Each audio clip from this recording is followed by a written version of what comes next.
Thank you very much.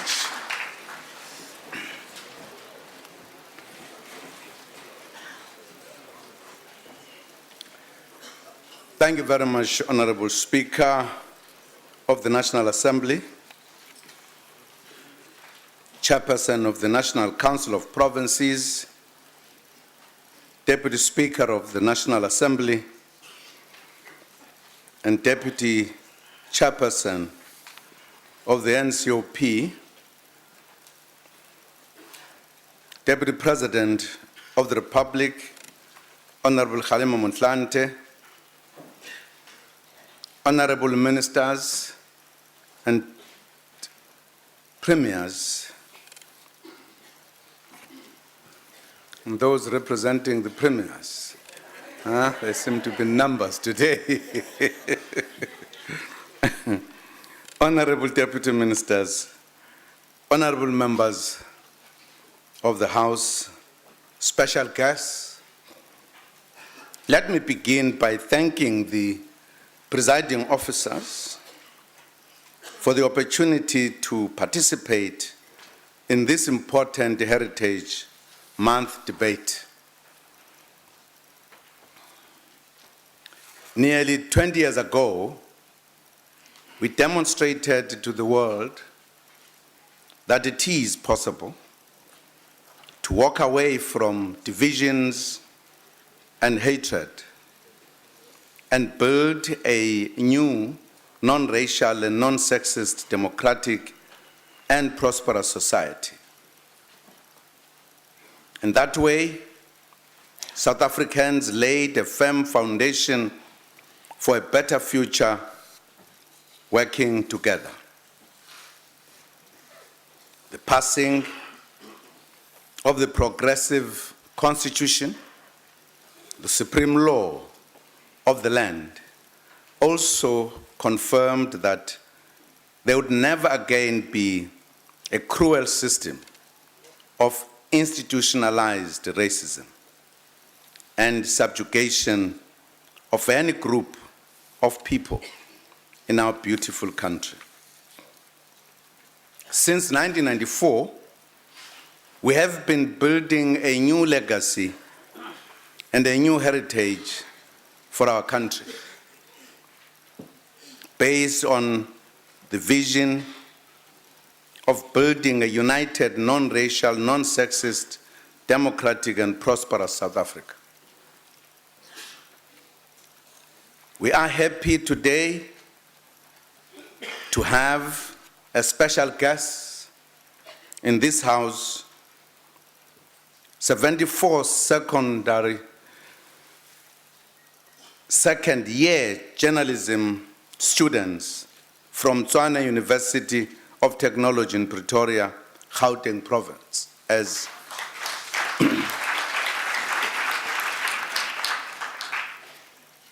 recognized by the Speaker, they are accompanied by their lecturers, Dr. Ndibuniswani Chindumba,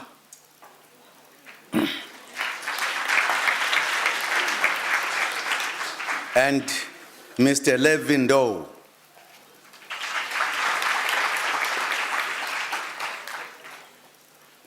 The presence of the students is important as the youth needs to understand and appreciate the rich heritage of their country and the foundation that has been laid for a democratic society. Honorable members, the theme of this year's Heritage Month celebrations is reclaiming, restoring, and celebrating our living heritage. Aspects of living heritage include cultural traditions, oral history, performance, popular memory, skills and techniques, indigenous knowledge systems, and the holistic approach to nature, society, and social relationships. The theme talks to our painful history. One of the powerful weapons of colonialism and apartheid was to control the production and reproduction of knowledge about the past of indigenous communities and to deny them a place in history as a people who rightfully belong to this land. For this reason, the struggles for liberation and freedom that were waged over the past 3 centuries were not just about political freedom only. They were also about social, cultural, and economic freedom. They were about the oppressed reclaiming their identity, history, culture, and traditions, and demanding their rightful place in history and in their country. The 19 years of freedom and democracy have thus included the building of a new cultural and heritage landscape through the development of new national symbols, monuments, museums, and festivals that define the new free, non-racial, and democratic South Africa. Amongst the visible aspects of our heritage are our popular national symbols. Our colorful rainbow national flag was unveiled on the 20th of April of 1994, and it continues to instill pride whenever we see it flying anywhere in our country or the world. The coat of arms not only pays homage to some of the oldest inhabitants of our land and their languages, it also expresses an ideal that is central to our national identity: unity in diversity. At the provincial level, all 9 provinces designed and registered their coats of arms with Bureau of Heraldry. Those provincial coats of arms mark a remarkable departure from Western designs to an introduction of indigenous shapes of shields and crests inspired by African traditions and celebrating our African heritage. Our national anthem is one of the most powerful demonstrations of the willingness of South Africans to find each other under difficult circumstances. It brings 2 compositions together to bridge past divides and heal the past wounds of a nation that was once painfully fragmented. The national anthem is also unique in that it is sung in 5 languages, demonstrating the tireless desire to reconcile and promote national unity.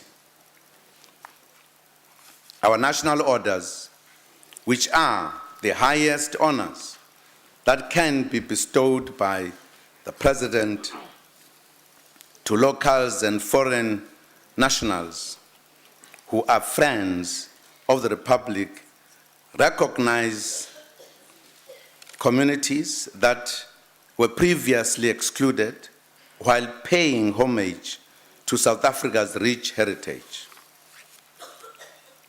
All these symbols contribute immensely to the building of a new heritage landscape and to the consolidation of our priceless heritage of freedom and democracy.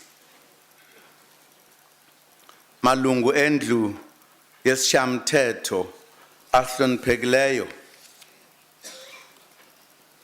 mangigcizelele ukuthi amasiko nomlandu wezwe lakithi ujule kakhulu, udinga ukuthi siulondoloze futhi siusabalalise, waziwe ezweni lonke nasemhlabeni wonke jikelele. Zoqhubeka njengohulumeni ukwakha amaziko omlandu noma izizindi zomlandu omusha wezwe lakithi. Lokhu sikwenzela ukubuyisa isithunzi nesiqi sabantu nesezwe lakithi.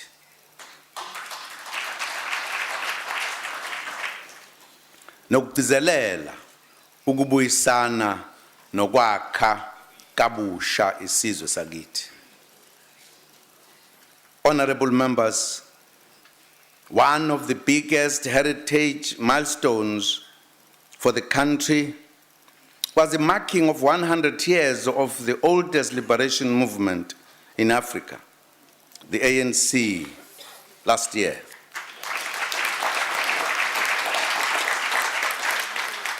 The ANC centenary was celebrated all over the country as well as in the African Union and the United Nations as a celebration of the country's rich heritage of fighting for freedom, equality, human rights, and dignity.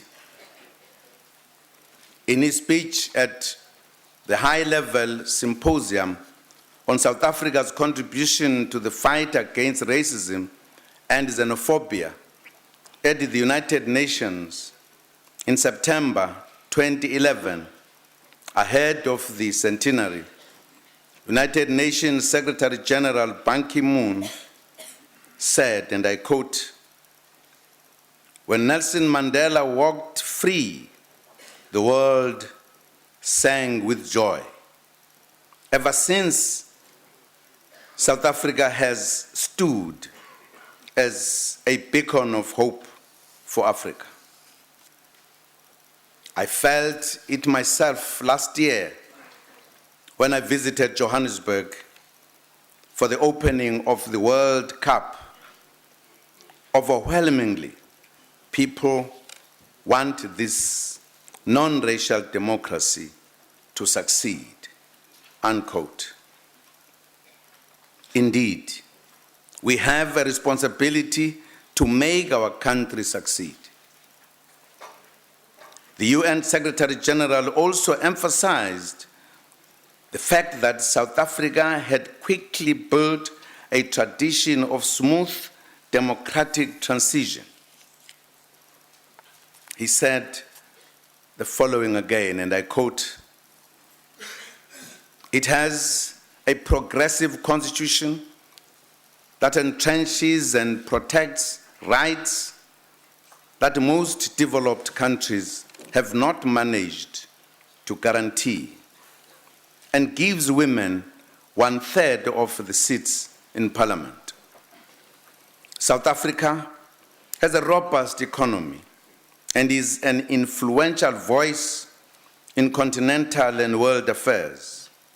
Yet, with such success, such power, also comes great responsibility," unquote, he reminded us. It is the knowledge of that responsibility that has made us to emphasize the need to work together in building the united, non-racial, non-sexist, democratic and prosperous South Africa we all seek. The important question to ask is how can we promote national unity and a new national identity further? How can we improve the understanding and appreciation of the country's new inclusive heritage across all communities? It means we need to work harder, all of us. There should be some non-negotiables that we agree on as political leaders as we take the country forward.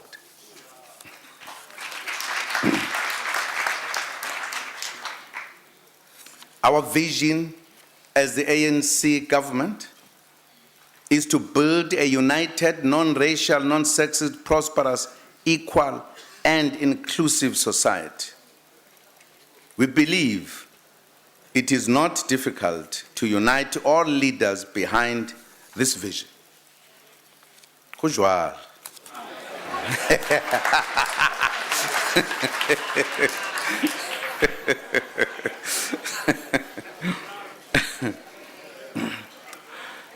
Indeed, the overwhelming acceptance of the National Development Plan by Parliament is an indication of agreement with regards to what South Africa should look like by the year 2030. That is an encouraging development. There have been other remarkable achievements over the past 19 years. It was never going to be easy to build a new nation out of the ashes of colonial oppression and apartheid. It was also not going to be easy for communities to part with national symbols they had known all their lives and embrace new ones, as they did, for an example, with the new national anthem. But all that has been achieved in the past few years, which indicates the determination of our people to build a new society. Allow me, therefore, Honorable Speaker and Honorable Chairperson, to thank all South Africans for their tolerance, patience, and understanding, in particular during the process of building a new heritage landscape of the country since 1994.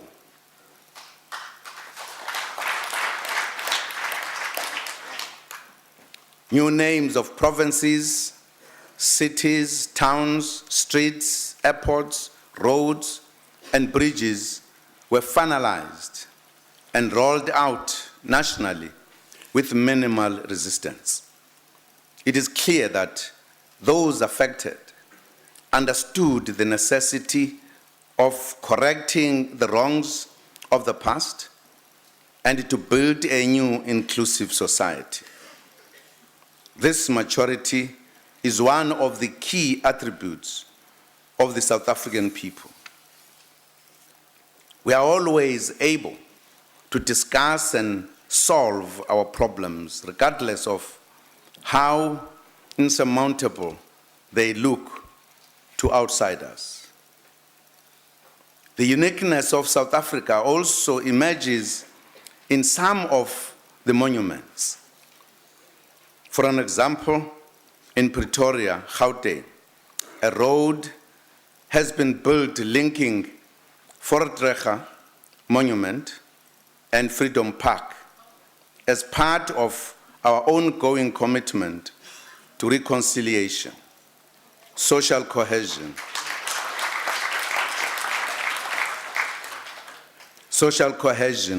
and nation building.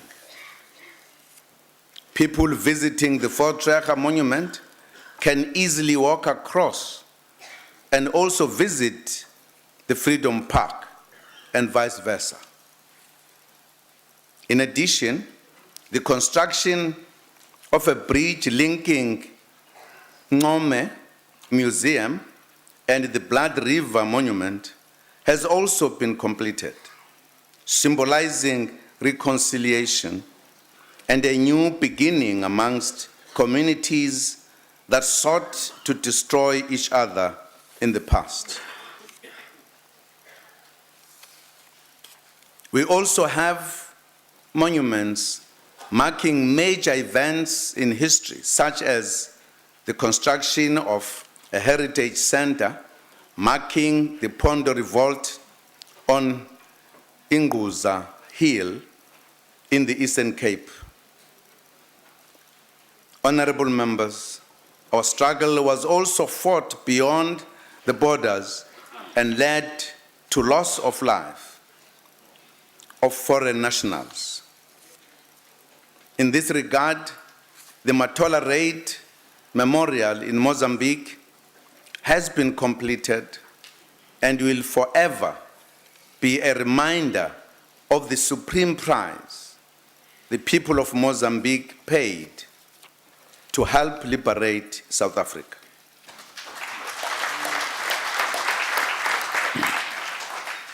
Kanimambo, muito obrigado, moçambicanos. O nosso país é teu país.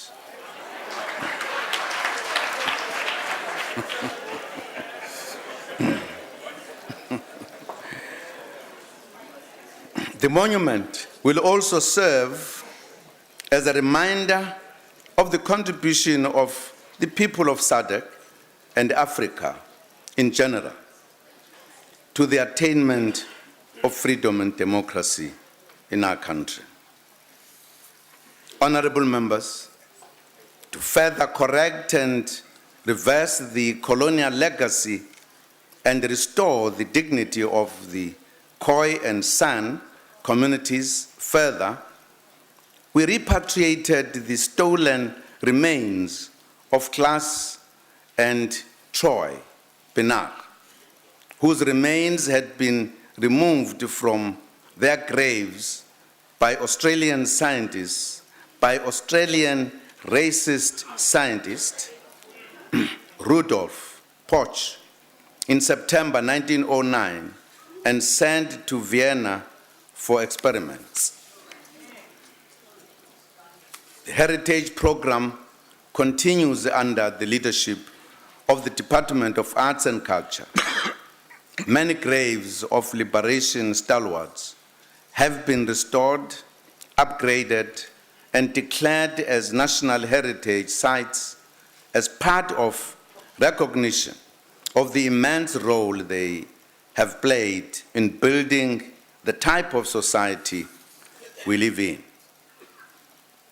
Additional work in 2013 includes the commemoration of 100 years of the Union buildings, which will entail building new symbols of hope around the Union buildings precinct. This includes the statue of former President Nelson Mandela, the first and founding president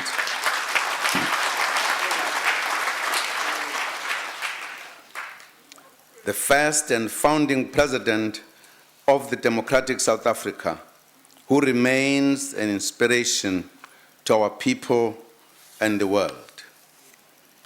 We are also completing the construction of the home of the late president of the ANC, Mr. Oliver Tambo, in Bizana, in the Eastern Cape. This will help the people of South Africa to know the contribution of this great hero of our liberation struggle.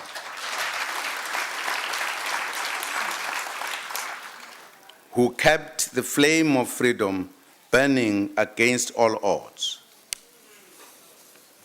Honorable members, as indicated earlier, in addition to the enormous contribution of heritage to reconciliation and nation building, the program also contributes to inclusive economic growth and job creation. The Robben Island Museum and World Heritage has demonstrated the economic potential of heritage tourism. During the 2012 to 2013 financial year, Robben Island Museum raised more than what it receives from the Department of Arts and Culture, which was approximately 60 million rand against the grant of 58 million rand.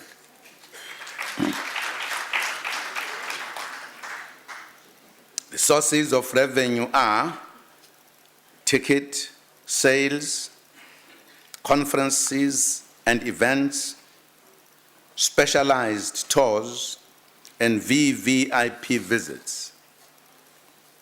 A number of heads of state and government have visited the island, thus assisting to further promote this political university that produced luminaries such as our icon President Mandela and his peers.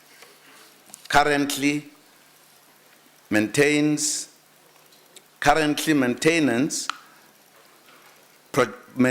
projects on Robben Island have contributed to employment of more than 100 young people from local communities, a demonstration of the impact of cultural and heritage tourism.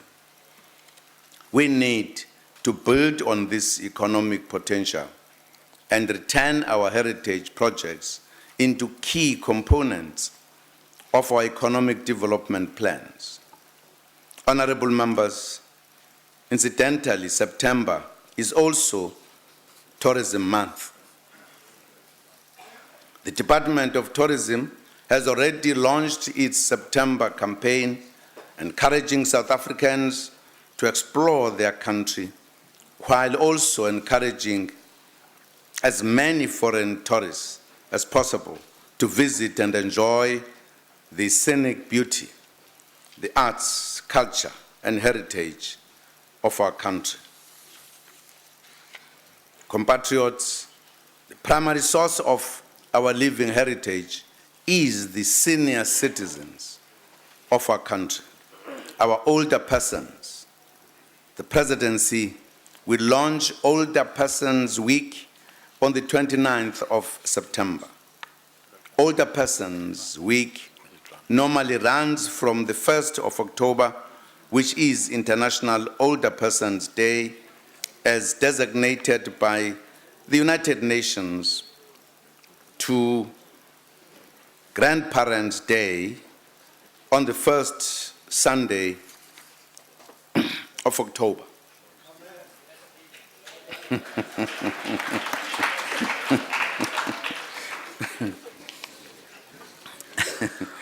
The Department of Social Development will lead celebrations during that week. Other departments and provinces will also host events promoting the well-being, role, and contribution of older persons in society, and also communicating the services they provide to older persons.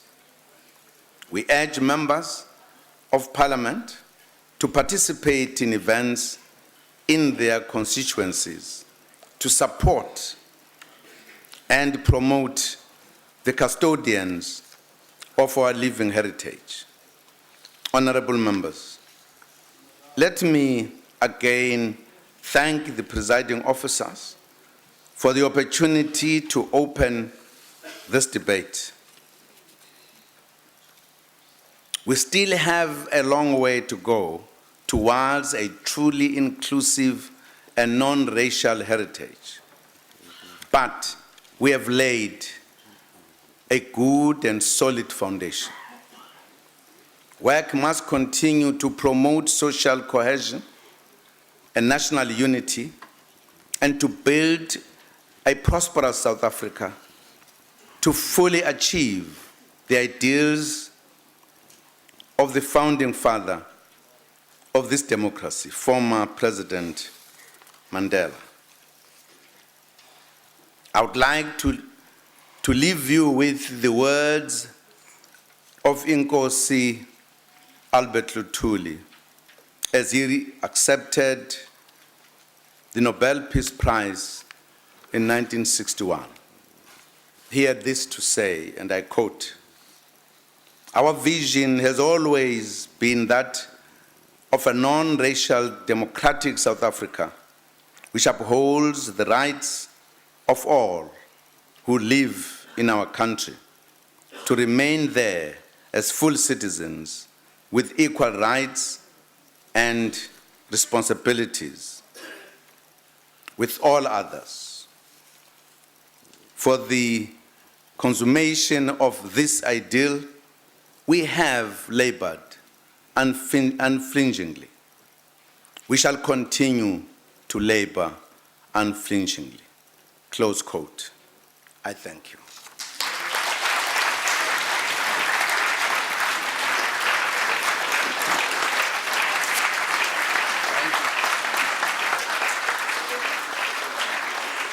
I thank the Honourable President for his input. Thank you, Mr. President. It's now my pleasure and honour to invite the Honourable Minister of Arts and Culture to the podium.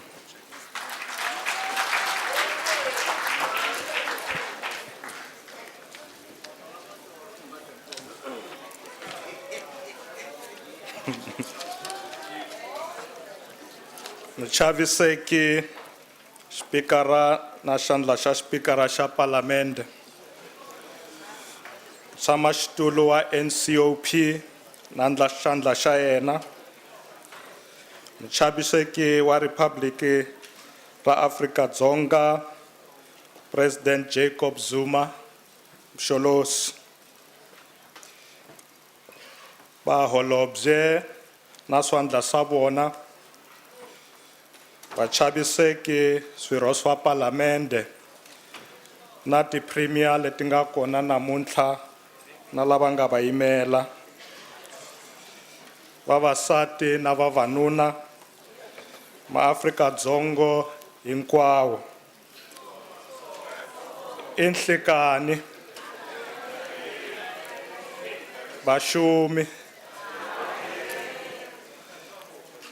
On this day, as we reaffirm our nation's heritage, let us take this opportunity to pause, look back and reflect on who we are and where we come from as South Africans. Fellow South Africans, let me start by making the assertion that we are a great people and we are building a great nation.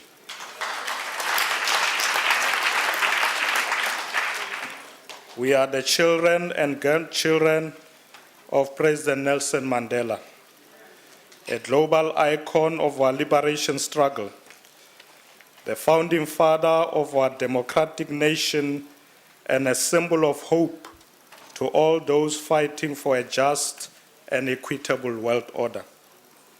Up to this day, Tata Madiba remains an inspiration to all of us, inspiring us to work even harder towards the goal of one nation, one people, united in their diversity.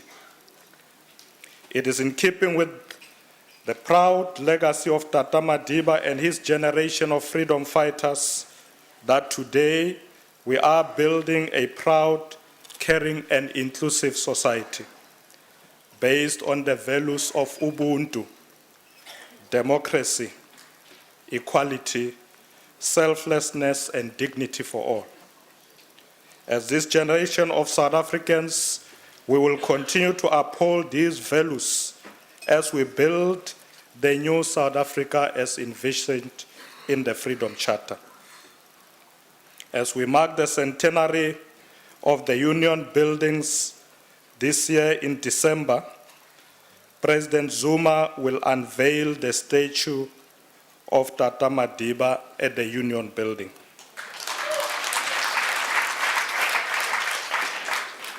Dalbung. Dalbung.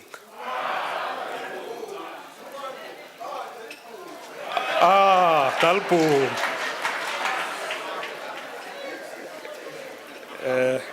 Siyabonga Nkosi Buteles. Honorable Speaker, we are the descendants of great kings and warriors. We are the descendants of Soshangan, the descendants of King Shaka Kasenzangakona, of King Mzilikazi. We are the descendants of Koshi Mushweshwe, King Makado, King Hintsa, and Koshi Sikukuni. We carry within us the blood of the great warrior Ngungunyane F. Chief Bambata. We are the descendants of Makana, David Stearman, and many others who fought gallantly against colonial aggression and domination.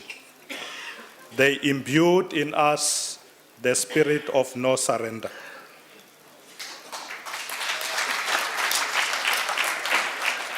We are the descendants of the Indian indentured laborers who came to our country more than 150 years ago and made a meaningful contribution in developing the industrial base of what is today KwaZulu-Natal.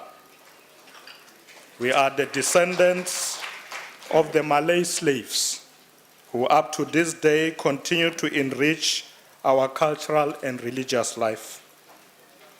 We are the children and grandchildren of the migrant laborers who came from Lesotho, Mozambique, Malawi, and many parts of Southern Africa to work in the mines, contributing immensely to making South Africa the biggest economy in the continent.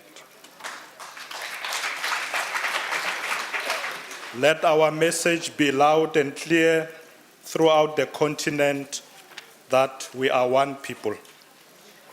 The evolution of our society was also influenced by the early indentured laborers from China who today are part of the fabric of our cultural life. Honorable Speaker, we are a resilient people. We defeated the settler colonialists whose motive was to take away land from the indigenous people and strip them of their dignity. Yet today, we cannot define them outside the history that makes us who we are as a nation. We have learned to forgive, but not to forget.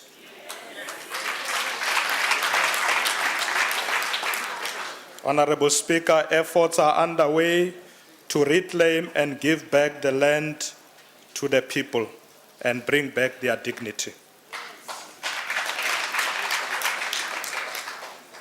Honorable Speaker, we are the cradle of humankind. Evidence of early human life exists in Maruping and Sterkfontein caves in Gauteng. There is also evidence of early human civilization in Ethiopia. This confirms that Africa is indeed the cradle of humankind. Honorable Speaker, we originate from the great kingdom of Mapungubwe. Long before the colonialists set foot on our shores, we were already melting gold and trading with the world. Today, our country boasts no less than 8 World Heritage Sites.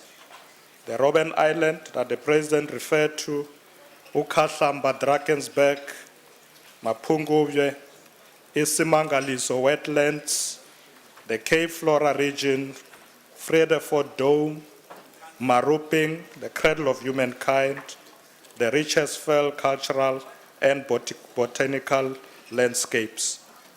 Our ancestry is also that of the Khoi and the San, the Bushmen and the Griqua. who suffered some of the worst brutal forms of oppression by colonialists, but are today standing tall as proud members of the South African nation. We are the children and grandchildren of the survivors of the South African War, where both black and white South Africans lost life and limb, including women and children who perished in the concentration camps. We are today working together to build this great nation. As a nation, we stand on shoulders of giants such as John Langalibalele Dube, uMafukuzela, Chief Albert Luthuli, Mahatma Gandhi, Pixley Kaisaka Seme, Robert Sobukwe, Yusuf Dadu, Oliver Reginald Tambo, Walter Sisulu, Steve Biko, Bayes Nodie, Bram Fisher, and many, many others who took over the baton of struggle from those brave African traditional leaders who led the wars of resistance. They, Honorable Speaker, ushered in an era of greater unity, especially amongst the African people. They were inspired by the words of Pixley Kaisaka Seme, who wrote the following: "The demon of racialism, the aberrations of the Xhosa Fingo feud, the animosity that exists between the Zulus and the Tongas, between the Basutos and every other native, must be buried and forgotten. It has shed amongst us sufficient blood. We are one people." Musa Kotla, rona re tswalwa ke basadi ba kileng ba tshwara thipa ka bohaleng. Bomme Charlotte Mateke, Lillian Ngoyi, Mama Albertina Sisulu, Helen Suzman, Helen Joseph, Me Rahima Musa le ba bang ba bantsi. Some of these great women leaders are still amongst us today. They include Mama Winnie Madikizela Mandela, Mama Sophia de Bruyn, le Mme Ruth Mompati.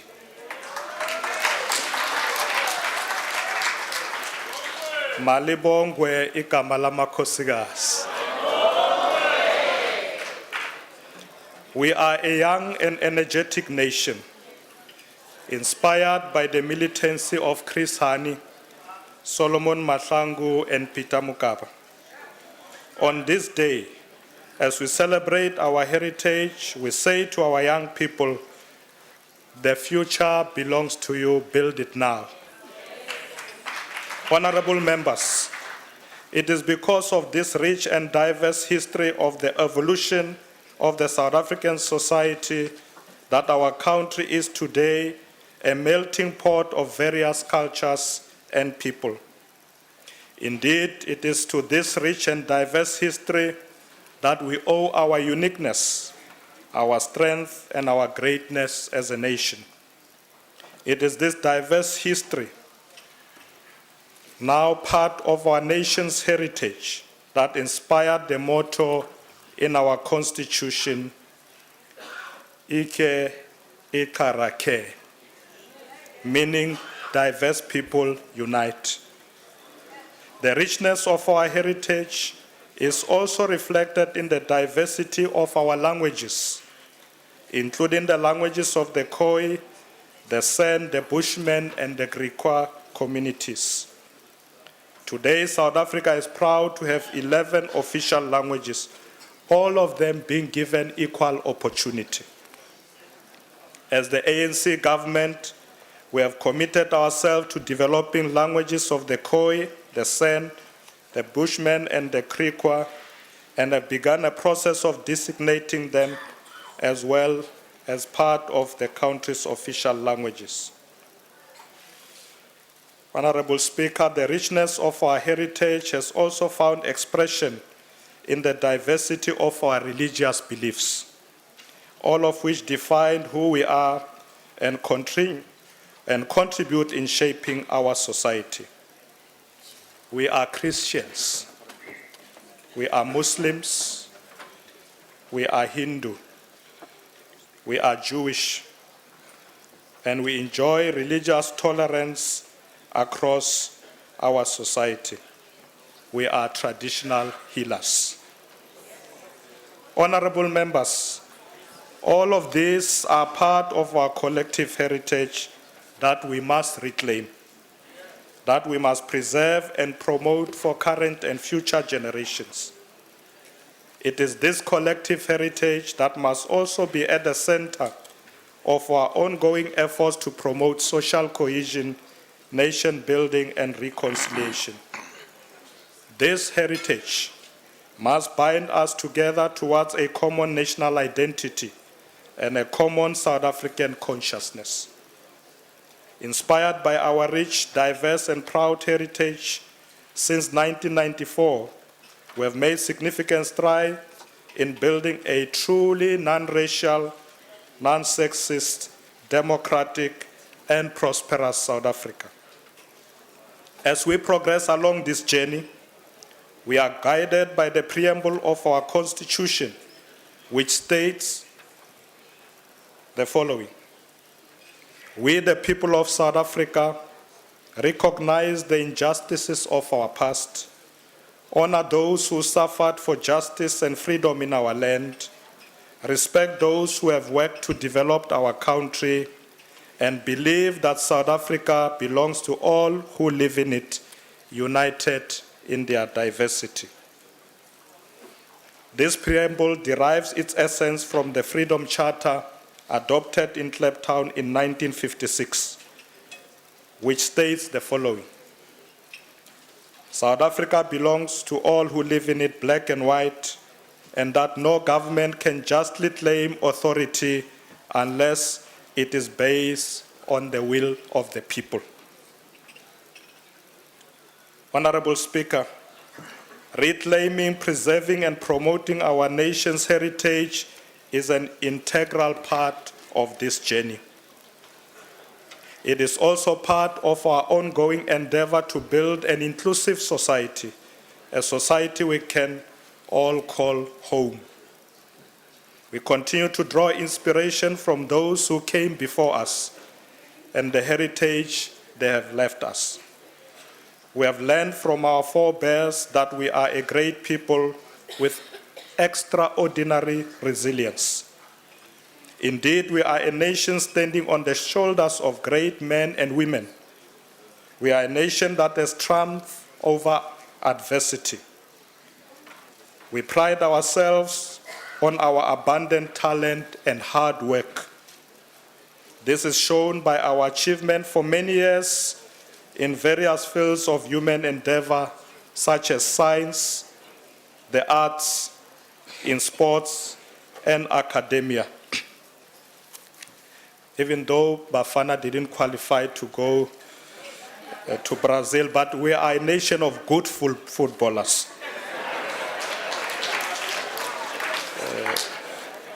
President, there is light at the end of the tunnel. Honorable members, the hosting of the Square Kilometre Array, SKA, project in the Northern Cape bears testimony to the progress we are making as a nation in the field of science.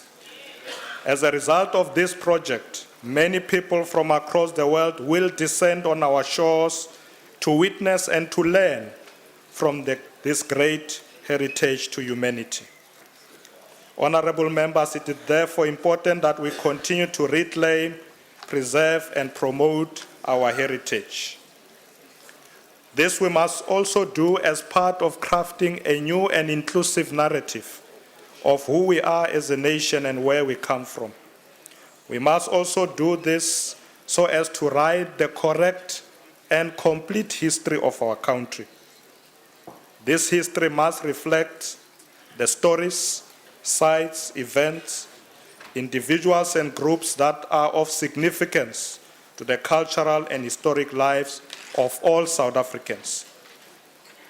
We are also reclaiming, preserving, and promoting our heritage as part of building a new and inclusive symbols reflective of the kind of society we seek to build.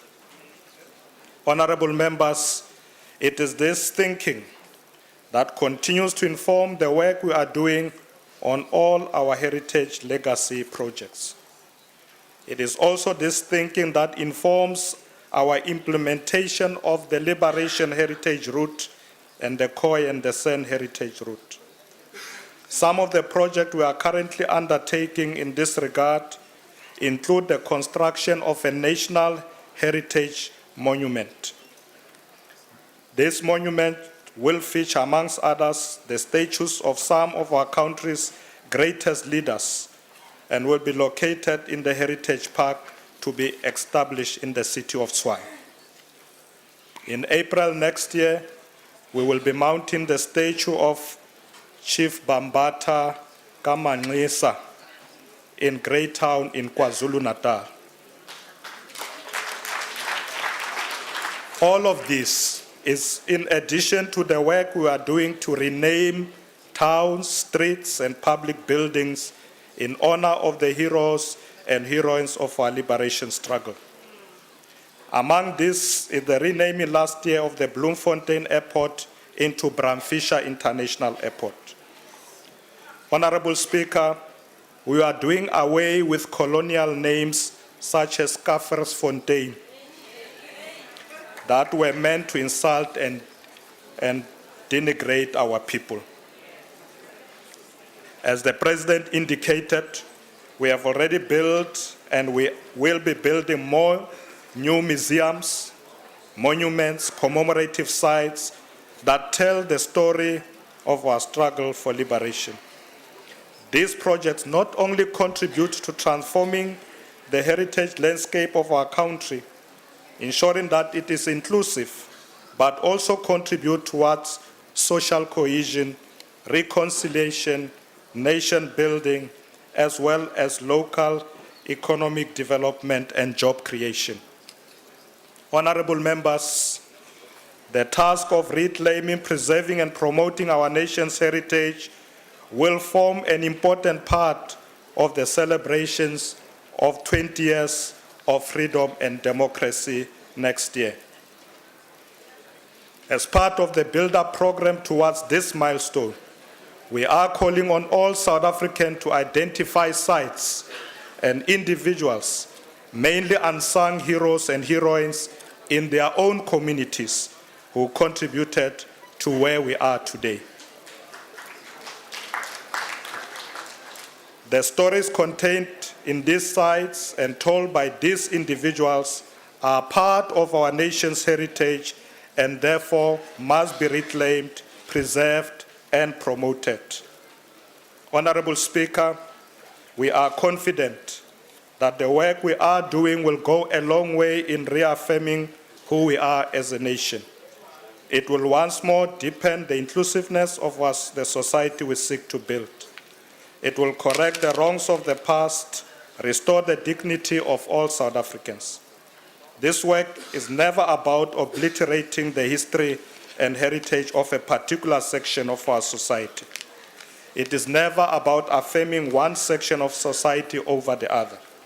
It is about reminding us that indeed we are a great nation, standing on the shoulders of great men and women, that our diversity is a source of strength rather than a source of weakness. It reminds all of us as South Africans that we are a nation's living heritage. Fellow South Africans, let us build on our proud heritage. Let us use our heritage as a tool that teaches us that what unites us far outweighs that which divides us. Honorable President, I agree fully with you that we have laid a firm foundation for a better future. That is a prosperous future that offers a better life for all. South Africa today is better than it was in 1994. We continue to build a society where there will be neither tribes no ethnic groups, but just South Africans, united in their diversity. We are one people, one nation. Ike echarake. Nake senko. I thank the Honourable Minister. I now wish to invite the Leader of the Opposition to the podium.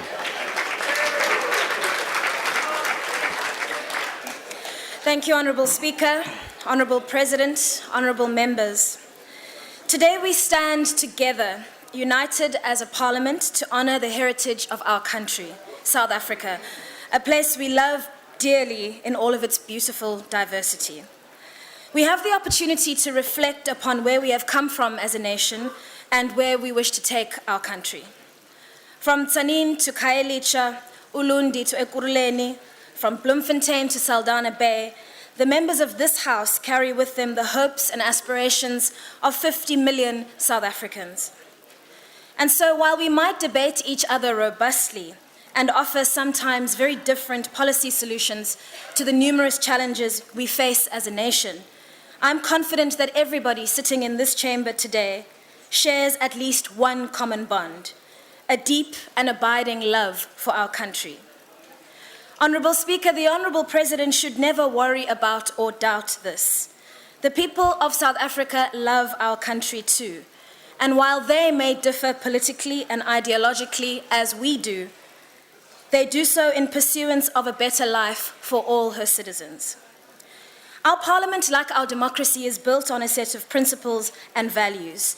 It is the culmination of one of history's greatest struggles and victories against injustice. It is the standard bearer of constitutionalism, of redress and reconciliation, of equality and unity in diversity. These are values which, if they are nurtured and protected, will deliver one of the most resounding stories of human success in history. Saam is ons elke dag besig om 'n nuwe en gesamentlike erfenis vir ons land te bou. Ons Suid-Afrika is een waar ons ouers en grootouers saam teen ongelooflike onregverdighede geveg het om ons te bring tot waar ons vandag is. Ons Suid-Afrika is een waarop ons kinders en kleinkinders terug sal kyk en vier. Honourable Speaker, the construction and celebration of new national symbols in our country is an important part of the great project to build our heritage. It is for this reason that the DA warmly welcomes the President's announcement today that a monument to the first President of our democratic South Africa will celebrate the heritage we are building today. The Union buildings were once a symbol of oppression by the apartheid state. Last month, we commemorated Women's Day, when 20,000 women marched to the Union buildings 57 years ago to protest against past laws.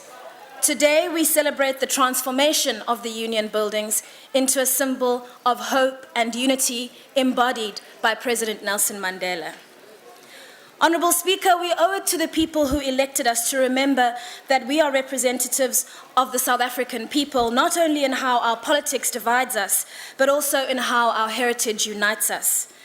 Many members of the governing party and the opposition fought side by side to liberate our country from apartheid and colonialism. Order, members, order. Some shared prison cells and safe houses. Others were exiled together. Our honourable members are united by many more threads of history, heritage and culture, some more visible than others. Laat ons vandag herinner word dat terwyl daar steeds baie is wat die mense van Suid-Afrika en die lede van die huis skei, daar meer is wat ons kan verenig. Laat ons vandag herinner word dat die bou van 'n nie-rassige verenigde Suid-Afrika nie maklik gaan wees nie. Dit is 'n proses wat leierskap en determinasie sal verg. And let us never forget that in doing so, we can ensure that the South African miracle of 1994 will not only be remembered as an event in history, but as an inspiring story that will be told for generations and generations to come as our common shared heritage. I thank you. I thank the Honourable Speaker. I now wish to invite the Honourable A.P. Chikela to the podium. You have the floor, sir.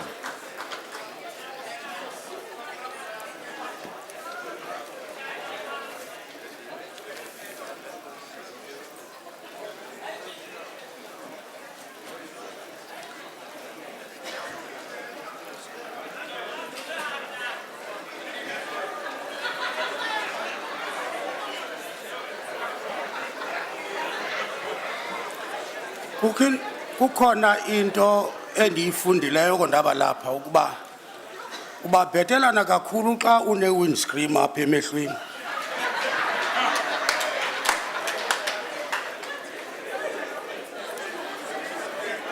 Mr. Speaker, all members, Mr. President and Deputy President.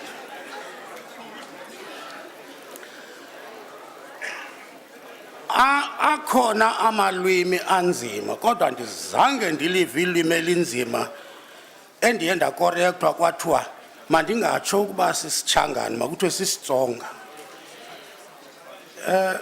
Minister undibethile kwamanye amagama kodwa ndiyibambile. Heritage. Ndizawuthetha isilungu ke namhlanje. Akandilala ubusuku bonke ndifundana nalamagama. What is heritage? Ndidikiwe kuzawude kuphela ixesha lami eParliament oko ndathetha isiXhosa. Kuyakhunyuswa.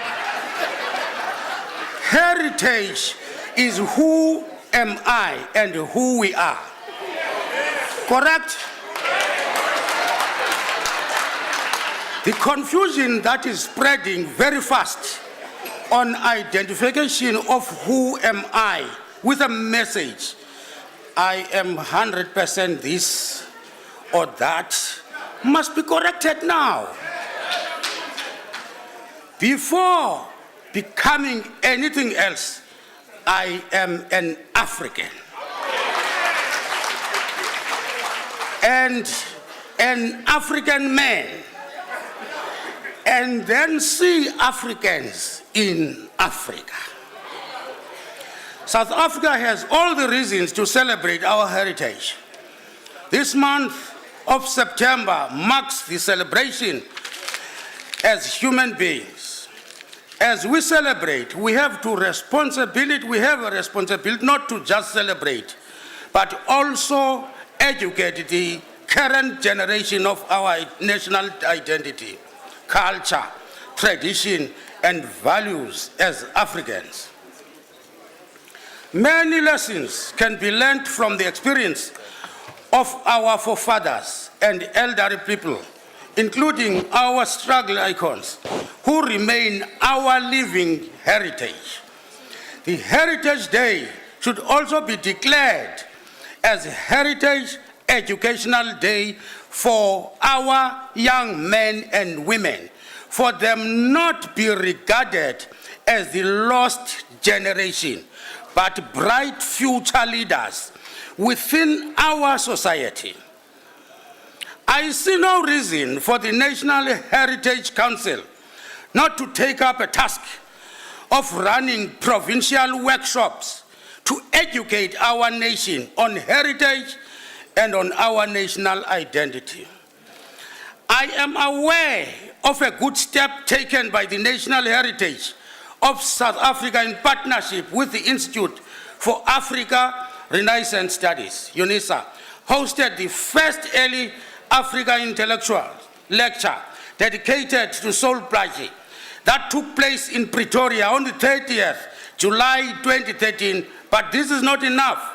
The provincial workshop must begin now and must be simplified to reach out to the people at grassroots level, including farm residents, rural and informal settlement community. Funding for this project is very important, the department and the Minister of Arts and Culture must seriously consider it as one of the top priorities in the country. The importance of heritage, culture, tradition and value makes sense to ourselves and who we are. Our heritage should not be mistaken with Western bribe mentality that seeks to contaminate our Africa identity and mislead the Africans. Ndikibile.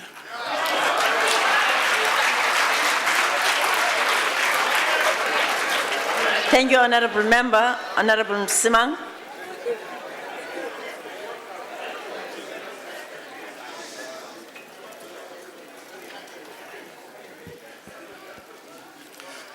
Honourable Deputy Speaker,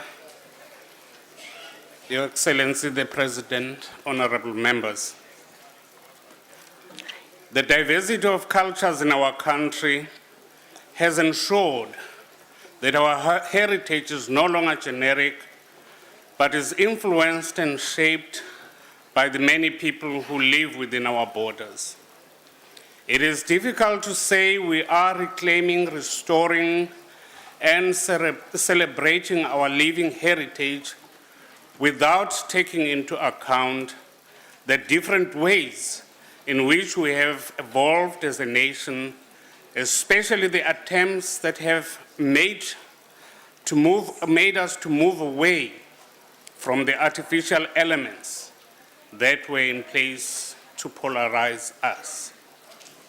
For many years, we lived separate lives under a system that ensured animosity between the different cultural beliefs was rife, trying to take our attention away from the atrocities that the government was committing, a divide and conquer strategy which had proved very successful. Despite living in a democracy, it has taken us a long time to recover from the attacks on our cultures that came not only from the apartheid government, but also from one another. We still misunderstand each other when it comes to cultures and what we consider to be our heritage. Everything seems to be divided along the lines of which cultural practices are valued more, which sometimes corresponds with which cultural grouping the president of the country comes from. That particular cultural group seems to then promote itself through many government events that have to do with showcasing parts of South African cultures. If we are to move forward as a nation, we need to abandon the superiority complex that continues to divide us in so many ways. Because instead of seeing each other as one nation, we will remain divided.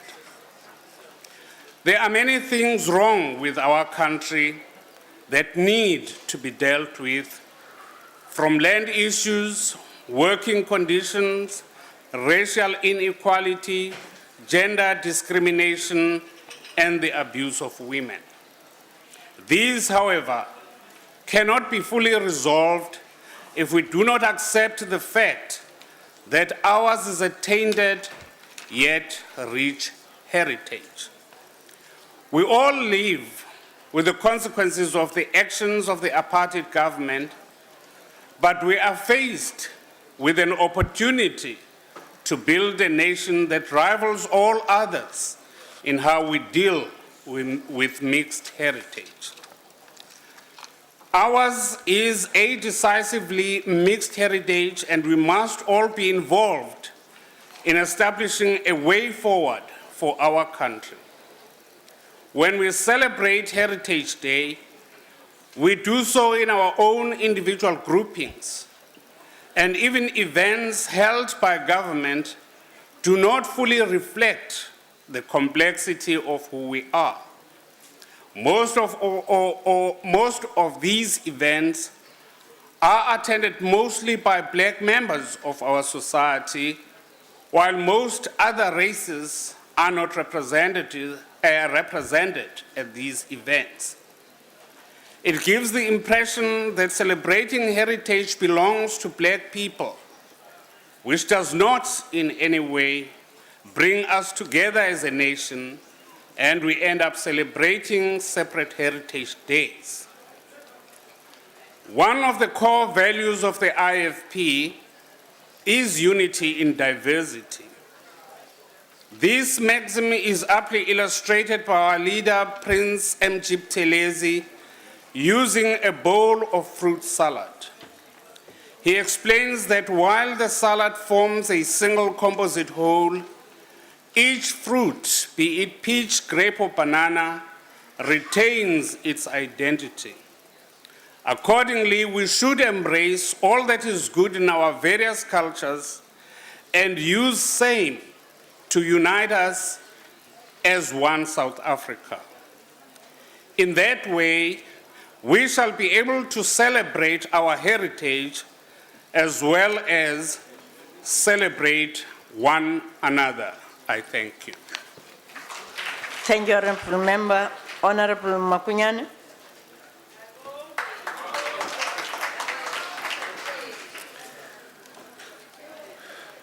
Honorable Deputy Speaker of the National Assembly, Honorable Chairperson of the NCOP, Your Excellency, Mr. President, Deputy President, Honorable Ministers, colleagues, comrades and compatriots. It is a most singular honor to be granted the privilege of taking part in the discussion of our heritage under the theme, Reclaiming, Restoring and Celebrating Our Living Heritage.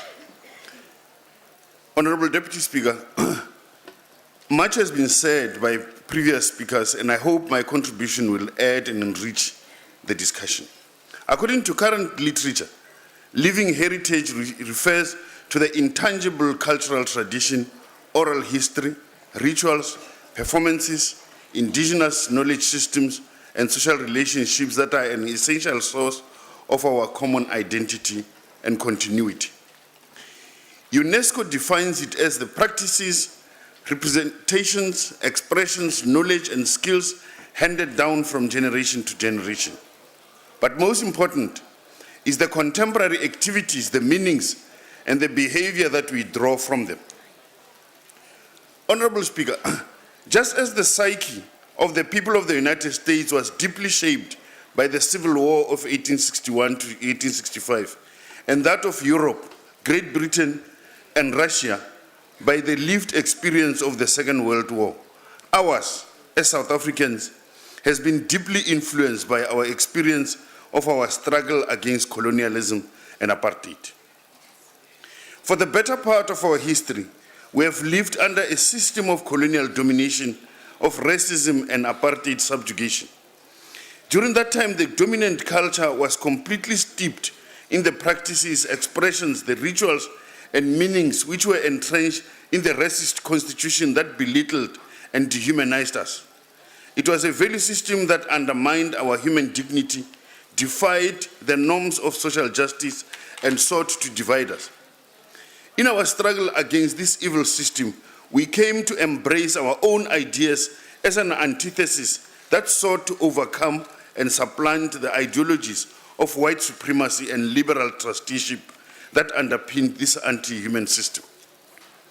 In response to apartheid, divide and rule, we posited the idea of non-racialism and an inclusive nationhood that sought to unite all Africans, all South Africans, regardless of their race, religion, ethnic origin, language, class or strata. In the face of apartheid division that sought to balkanize our country, we emphatically put the truth that South Africa belongs to all who live in it, regardless of their color or creed. These ideas have now been integrated into our common national life and enshrined in our Constitution as the living heritage of our struggle. But these were not the only meanings and practices that were forged in the crucible of our national democratic struggle that have to be reclaimed, restored, and celebrated. Honorable Speaker, By the way, today, as we mark the 69th anniversary of the ANC Youth League, and we need to remind ourselves and bear in mind that the human rights culture that was contained in the African claims of 1943, the courageous stand taken by the determined mine workers in their strike of 1946, the unity in action that followed from the Doctors' Pact of 1947, the fearless courage and selfless volunteerism that inspired the Defiance Campaign of 1952, the collective action and mass mobilization that formed part of the campaign for the Congress of the People in 1955, the discipline, courage, and fearless determination that galvanized the Women's March to the Union buildings in 1956, all gave rise to the conviction that collective action was a necessary condition for the success of our struggle. This was the foundation for the set of values and principles that became a force for our unity and cohesion, and this is the living heritage that we must reclaim, restore, and celebrate. It was the ideas, the memories, the songs, and meanings of this era of our national democratic struggle that inspired the United Democratic Front of the 1980s. Their slogan, "Apartheid divides, UDF unites," was an echo of the values and principles that brought together and united people of different races and classes from across the length and breadth of the country when they met to adopt the Freedom Charter at the Congress of the People in 1955. It was the values based on the idea that the people are their own liberators, that only the people acting together can tear apart the foundations of apartheid, and that the struggle to build a new South Africa must be people-centered, people-driven, and gender-sensitive, and that acting together, we can do more and better. This is the legacy, the living heritage that we need to reclaim, restore, and to celebrate. It was this culture, the values, the principles of selfless service, of humility, honesty, and hard work that inspired freedom fighters through the decades to give their all in the struggle for national liberation. It was the steely discipline, the mutual respect, the open debates, and the unbending loyalty to the interests and aspirations of the people that motivated a whole generation of leadership, not only to endure the hardships of imprisonment, banishment, and exile, but also through sheer determination and hard work, succeeded in mobilizing the biggest and most powerful international grassroots movement in the greatest global campaign of the 20th century, the International Anti-Apartheid Movement, which stretched from New Zealand to Canada, to Sweden, and across the globe to campaign for the isolation of the criminal apartheid regime. It was from the crucible of these struggles that came the lessons that an injury to one is an injury to all, and that each one must teach one. But most of all, the lesson that leadership is earned. The Freedom Charter, our songs and dances, our icons and heroes are all symbols of the fearless determination and selfless sacrifices of generations of freedom fighters in this struggle. They cannot be appropriated through fiat by any self-serving individual or party. Honorable Speaker, we have to defend our legacy not only against pretenders who want to claim easy victories by purporting to speak for our past generations without having earned their stripes in the trenches of struggle. We must also be vigilant against those who want to measure the success of our Heritage Month in kilometers of boerewors bought and sold. Against those who want to commodify and commercialize our heritage. This is the counterculture that comes with our immersion in the impersonal system of global capital where market forces rule the day. In this counterculture, everything and everybody can be bought and sold for money. Greed is good and selfishness is a virtue.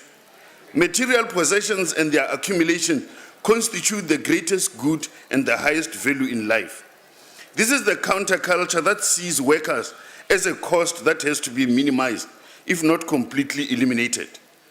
That seeks to reverse the gains of the workers' struggles. It seeks to emasculate the Labor Relations Act and the basic conditions of employment, and do away with the minimum wage and the collective bargaining. To this counterculture, we must unequivocally say hands off our pristine heritage. No to commodification, no to commercialization, and definitely no to consumerism.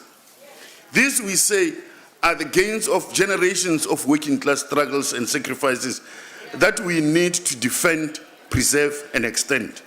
This is the legacy of Charlotte Maxeke, of Chief Lutul, of Oliver Tambo, of Yusuf Dadoo, Joe Slove, Albertina Sisulu, Chris Hani, Moses Kotane, and this is what Ntate Madiba lives for. It is the legacy that we need to reclaim, restore, and celebrate. It's our collective living heritage. I thank you.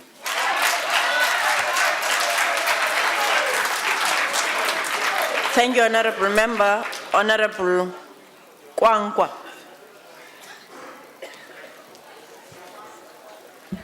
Gcama somlo mongameli womzantsi Afrika kunye nabahlonipheki bendlu isomthetho. Namhlanje ndizimiselanga ukuba ndibe ndicikozo kwembongi. Ndifuna ukungena emxholweni kwaye ndiza kungena emxholweni ndiza kuzama ukuthi ndingagquma umbona ngamakhasi. Masiqale sivume sithi kunintsi osekwenziwe. Sivumelana ngakumbi nezithethe ezisuka apha etafileni. Kodwa ke mzontsundu kufuneka siyithethe xa sikhabele ezipalini sithi ingxaki iqala ekubeni xa sithetha ngalomba sityeshele iilwimi zethu yokuqhina eqoqwala kule micimbi ithethwa ngabanye abantu. Siyenza lento ngoku siyazi ukuba naluphi na ulwimi lusisisele solwazi nobulumko kunye nokuzingca kwabo balithethayo. Kunamhlanje nje sisizwe ezintsundu ufumanisa ukuthi sisigobha amacala kuba kaloku sikwazi ukuthetha ilwimi zasemizini ukodlula ezi zethu. Sibe silibala ukuthi amasiko nezithethe nolwazi wazo zikwezi zilwimi zethu. Sikekele ke sicela unonkala sikhulisela abantwana bethu phantsi kweemeko ezijongela phantsi amasiko yethu, izithethe zethu, iilwimi zethu, phofu sibe sisithi siyazingca ngawo. Ndigxile ngabomi mhlali ngaphambili kumcimbi welwimi kuba zisisiseko senkcubeko yethu. Uninzi lwethu umzekelo apha kule ndlu ngafumanisa ukuthi abantwana bethu abazinowathwethwa ngeelwimi zakubo. Kodwa sithi abantu xa bebhuda apha bengakwazi uthetha isintu umzekelo sibagxinye. Ngoku into endiyibuzayo xa kuthiwa umzekelo sesizukulwana sethu, ingqambuzane yokuba isizukulwana esisokhwangu singakwazi na ukuthetha ilwimi sazo lityala lobani. Ilityala lobani na sifanele isombululwe ngobani. Omnye umzekelo obanzi nophilayo into yoba ngoku isebe lemfundo ephantsi umzekelo belithetha ngoba liza kuzama ukuthi libe nomgaqo-nkqubo apho bonke abantu baza kufunda iilwimi zesintu. Oobholela ecaleni baye baqhankqalaza, kodwa thina sizwe esintsundu khange sithethe ngamandla, sitye tyumu. Ndifuna ukuthi ke ngoku xa sizawuqwela sithi singama-Afrika, ewe kumnandi ukuba kaloku singama-Afrika sonke, kodwa yona nto ibalulekileyo inye into yoba thina ama-Afrika omthonyama angakhange abe kanti ayambulelwe ngelema into yobu-Afrika. Kuluxanduva lethu ukuthi sikhusele amasiko, izithethe neelwimi zethu. Ukuba sinawukuyenza loo nto kuza kwenzeka laa nto ibithethwa ngu-Honorable Mjikela esithi thina sisizukulwana sentandabuzo ibe ingenjalo, silahlekiswe ngabangaphambili. Kodwa sithi siyithetha loo nto sibe sisithi mhle ngenene nangenyaniso umsebenzi osowusenziwa ngurhulumente ukuzothi kangoku nabantu boMzantsi Afrika ekwakheni uMzantsi Afrika obumbeneyo. Masihlale siyimbumba yamanyama. Camako.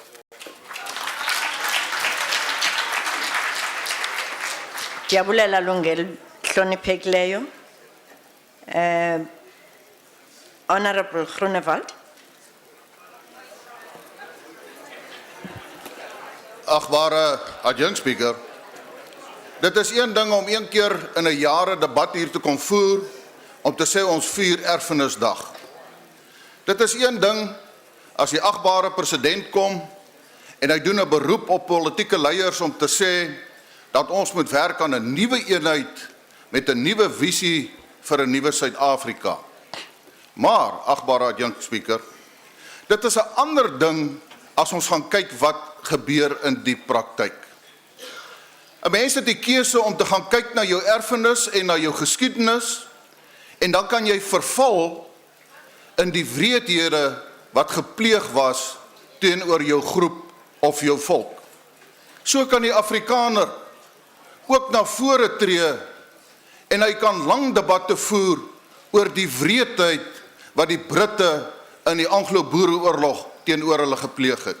Die wreedheid om vroue en kinders wat op die plaashuise is, op waans te laai, die huise af te brand, vrouens te verkrag, om die beeste te brand, om 500,000 perde te verbrand en dood te maak in 'n oorlog. Dis wreed.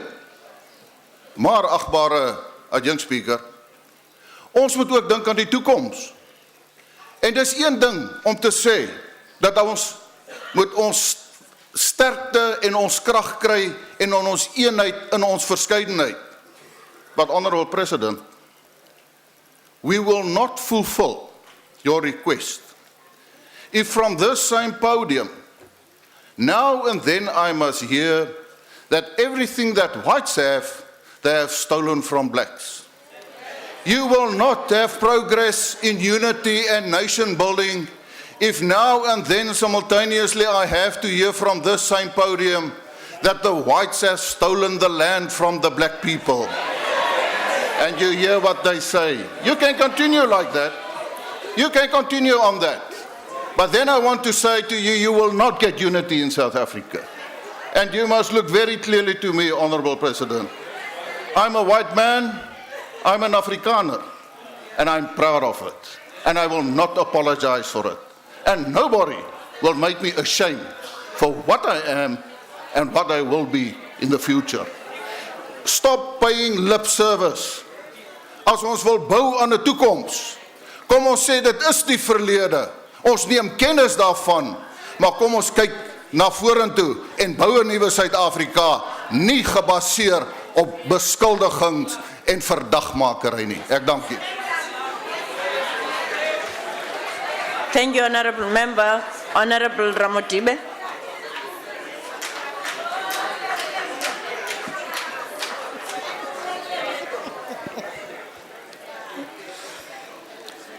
Honorable Deputy Speaker,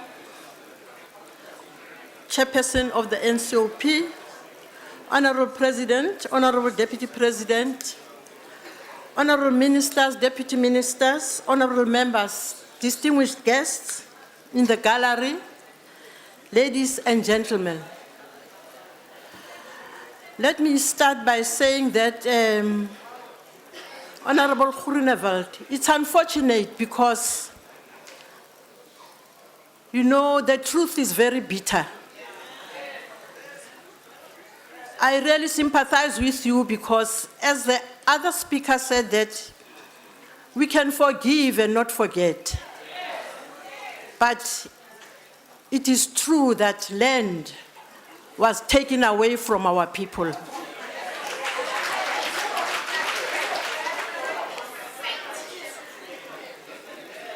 Deputy Speaker, like many of the forebears of the liberation struggle, Reginald Oliver Tambo charted a clear course for us 32 years ago when he said, the mobilization of women is the task not only of women alone or of men alone, but of all of us, men and women alike, comrades in struggle.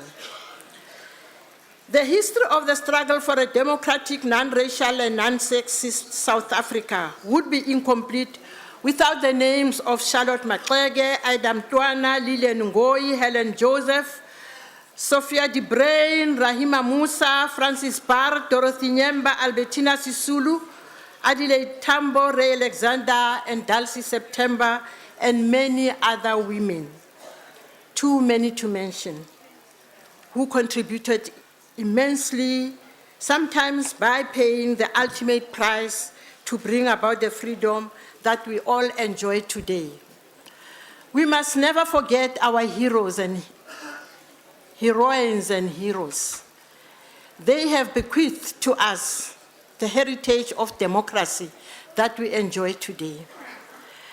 As we celebrate the role of women in our collective heritage, we cannot forget the sterling achievements of many women. South African women continue to get recognition to exhibit their abilities in the global arena of political influence. For instance, the appointment of former Minister of Home Affairs Nkosazana Dlamini Zuma as the chairperson of the African Union, soon followed by that of former Deputy President Phumzile Mlambo Ngcuka as the Director of the United Nations, are worthy of celebration as they represent the principle of the struggle, heritage of activism by South African women.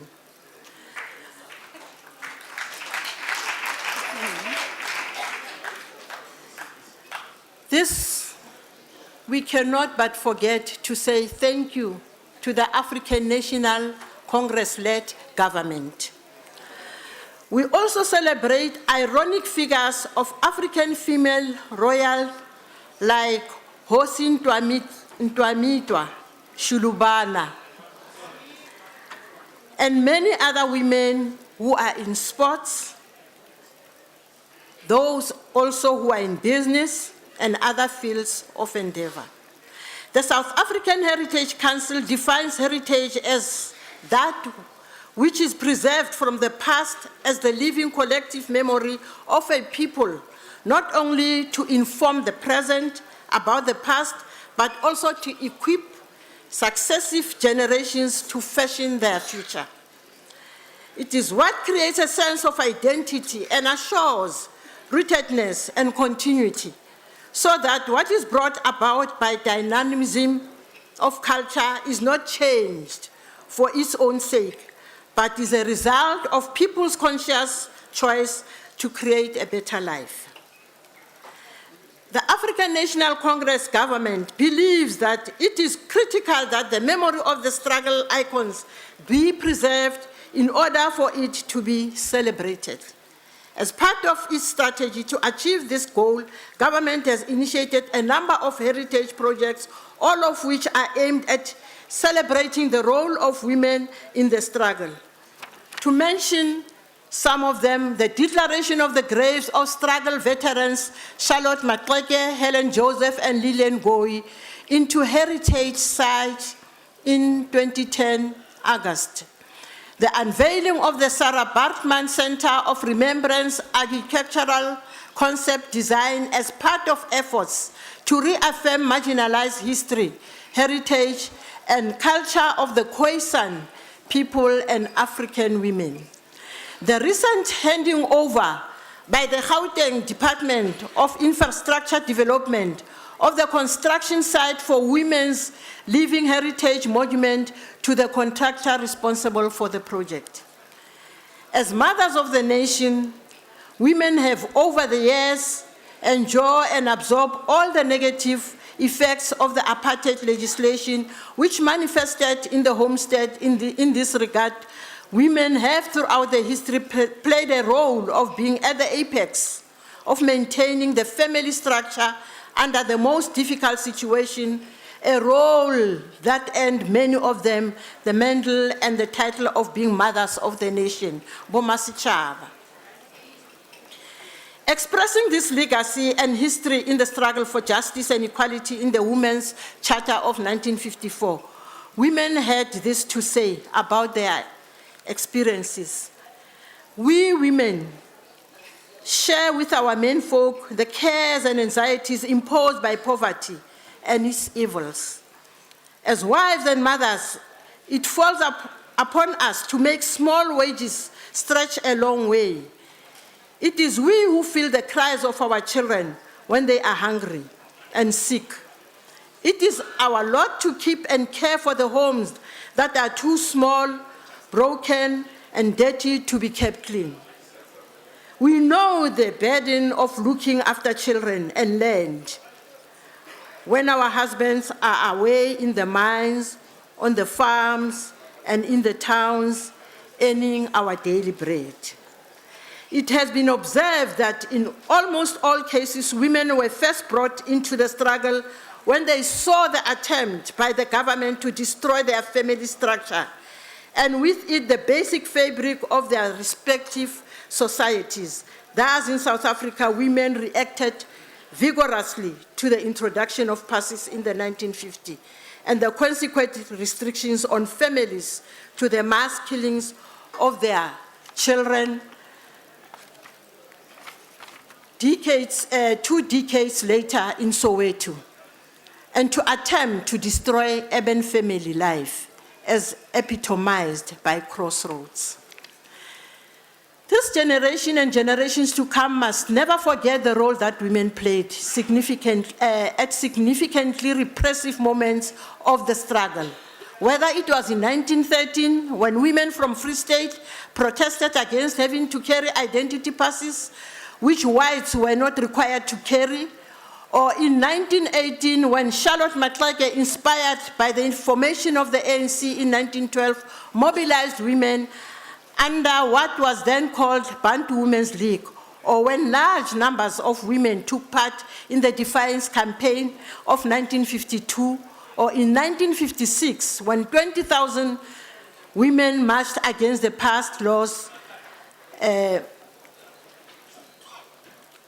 When women marched against the past laws, women have been at the epicenter of the struggle against apartheid.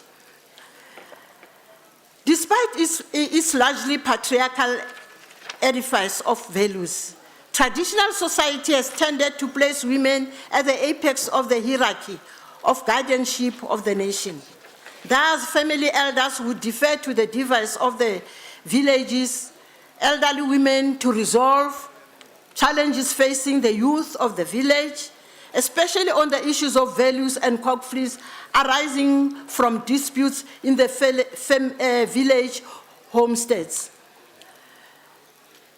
Women in the past, as they were the ones who had to look after the children, in the evening when they were sitting around the fire, they would tell stories to their children.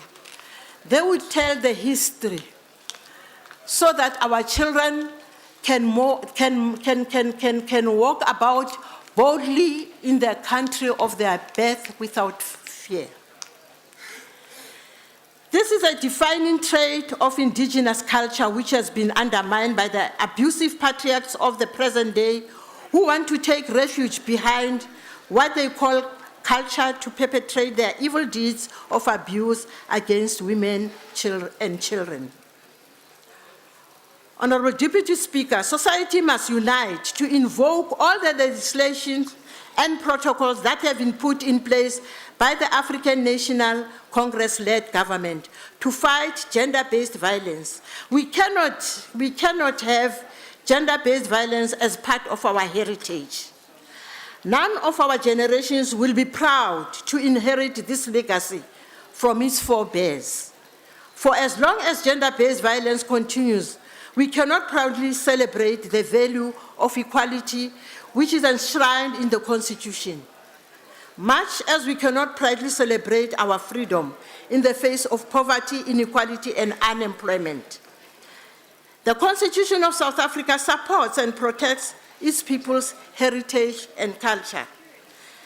It is also clear as to the equality provisions and stipulates that no person should be discriminated against on the basis of their skin, color, age, religion, language, or gender.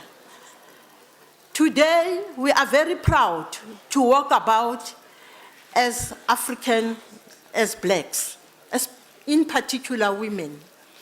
Today, we are very proud because we know who we are and we understand who we are.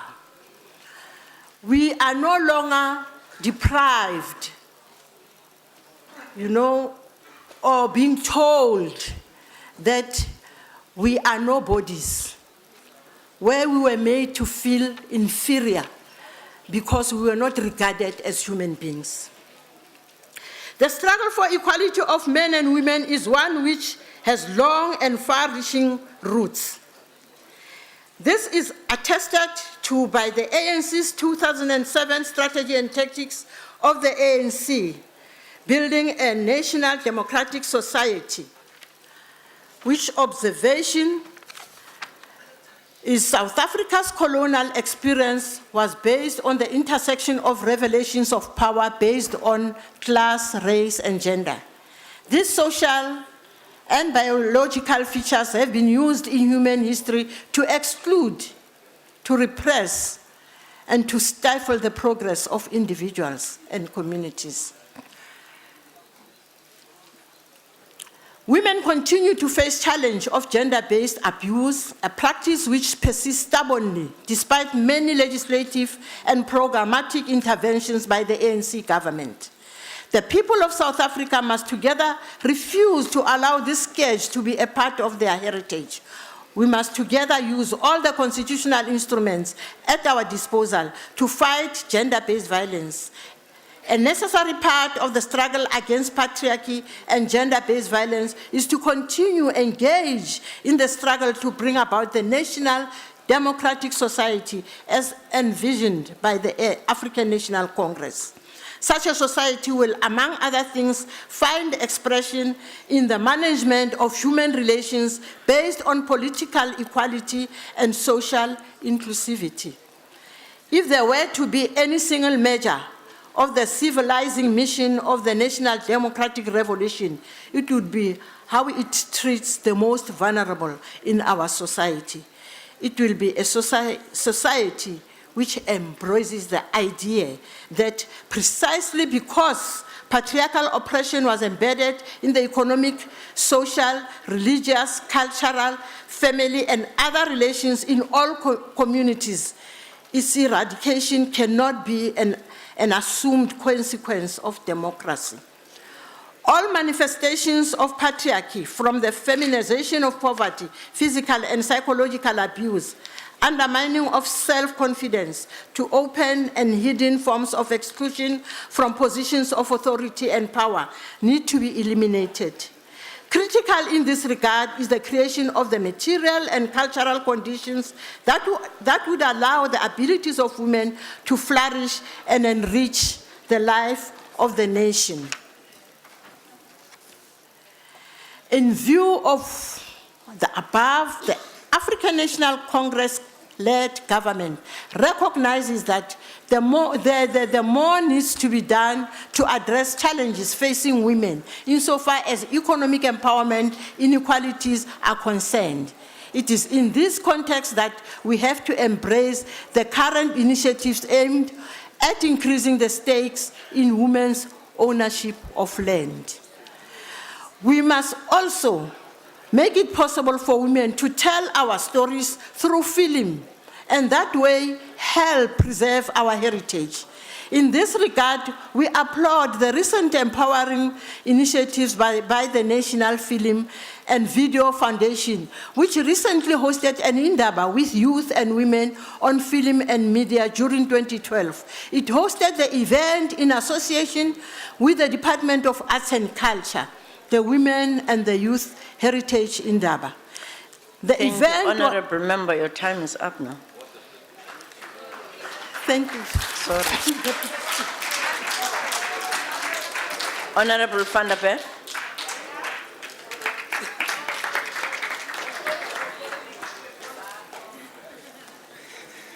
Geachte adjunct-speaker, Sambonani, Molweni, Dumelang, goeiemiddag, good afternoon.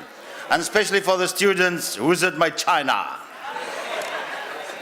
Die tyd raak baie min, maar ons is nie haastig om by mekaar uit te kom en mekaar te verstaan nie. Ons verkies om soos die Bybel te sê, die rustige weg te bewandel wat geen moeite vereis nie. These people that want to listen on the English translation, I'm going to speak Afrikaans, so if you want to listen, thank you.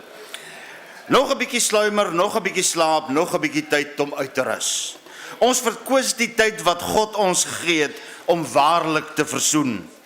Dis al bykans die einde van die 4de parlement van die Republiek van Suid-Afrika, bykans 20 jaar van ware demokrasie.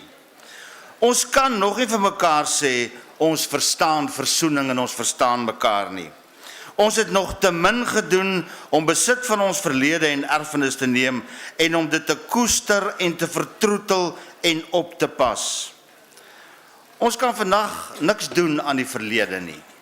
Die spore wat ons voorgeslagte geloop het, kan ons nie verander nie.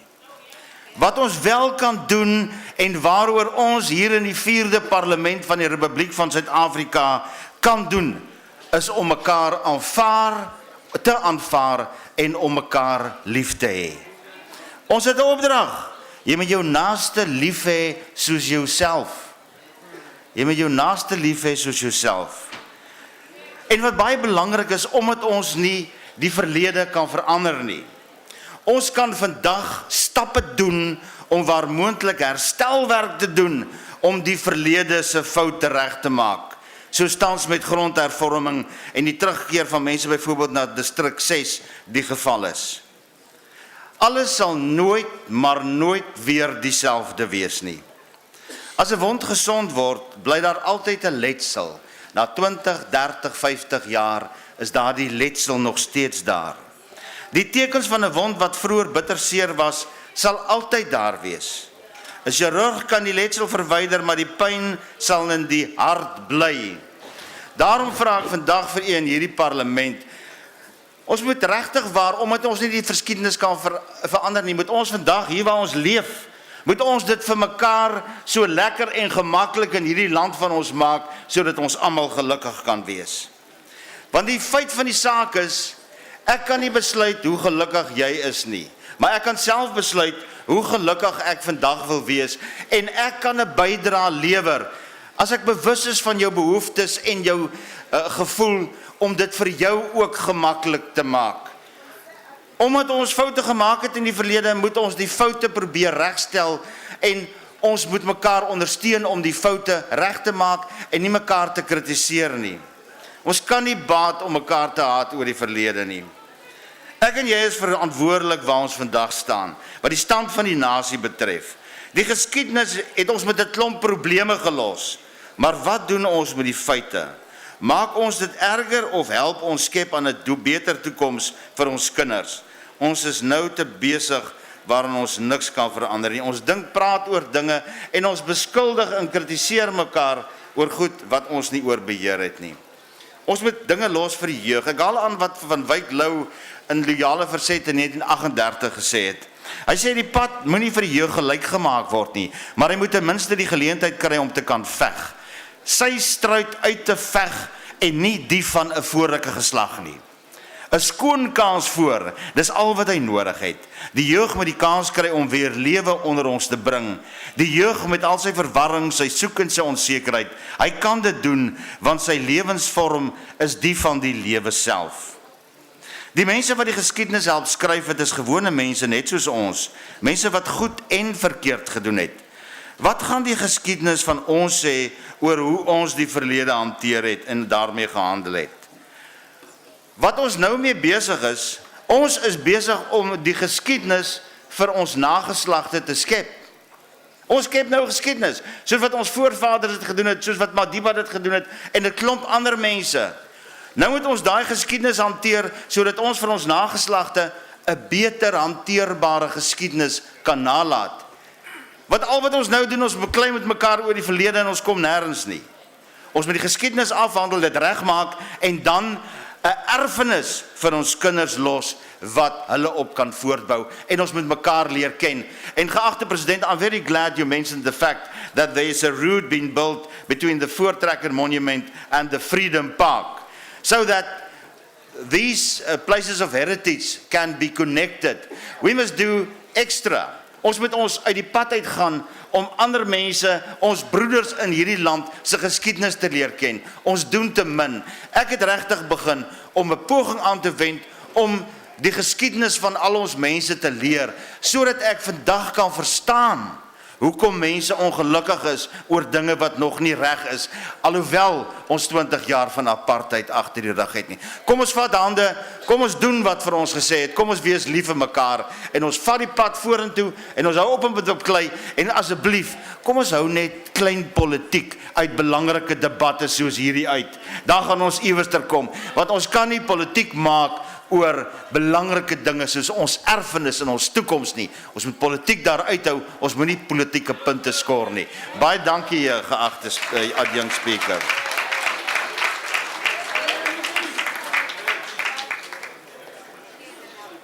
I'll now call upon Honorable Clarke.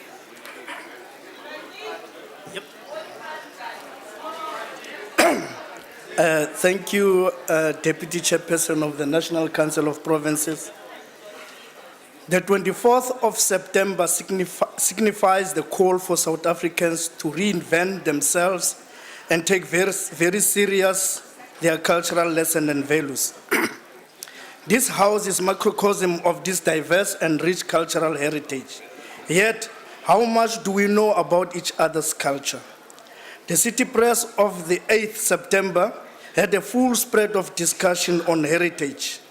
The views of three separate but equal South Africans who viewed heritage differently in somehow makes us wonder whether at the end of it all, we are going to find one common denominator for what makes us a proudly South African. In his response to what defines himself, one advocate, Nkosi Patekile, a black Xhosa South African, claimed the role of religion through Anglican Church keep giving him a sense of being responsible after his fellow men whilst retaining his traditional roots. On the other hand, Mandla, an activist, journalist, and political scientist, says his heritage is defined by his spiritual beliefs as Catholic, whilst bemoaning the excuse people attribute to culture as an excuse of what he calls backward behavior. The third person making a reference to his heritage is a white South African, Anthony Bernardi, who defines heritage as a philosophy acquired through learning, and that philosophy, he says, is in being a South African. Deputy Chair, the theme heritage, reclaiming and restoring and celebrating our living heritage, contribute to the richest tapestry that makes South African life. The question is in what way and sense, and above all, when are these three going to speak the same answers to question, what is the true South African heritage? Is it in the anthem? Is it in the common national dress? Should it be addressed by one language for all, one religion, or one philosophy perhaps? Bernardi, a white man, says he harbors a burning love for his country. One might call it a type of patriotic desire with a sense of belonging, and he wishes the same to his children. Madlala and his wife have colored children. It is the father's wish that they grow up colorblind, knowing that it is in the person and the issues that count, not the color of the skin. His Zulu factor does not come in or bring to bear any effect on his outlook to life, work, or family upbringing. In fact, he attacks the excuse of culture as a scapegoat to a character deficiency caused by moral and intellectual laziness.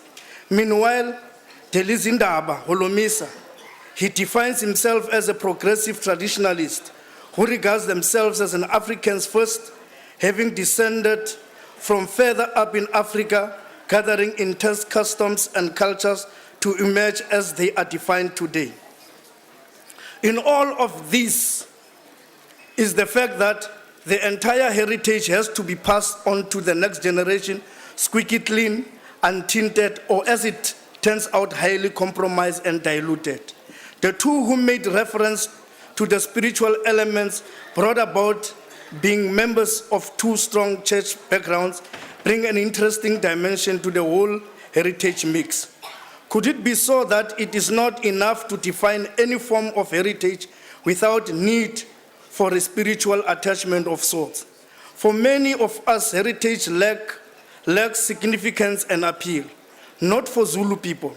The 24th of September was celebrated for a very long time as King Shaka Day. However, to some, heritage is just a Braai Day or a Boerewors Day. Ko bemoans the lack of identity, cohesiveness, and patriotism that comes with calling South African a country that belongs to one and all who lives in it.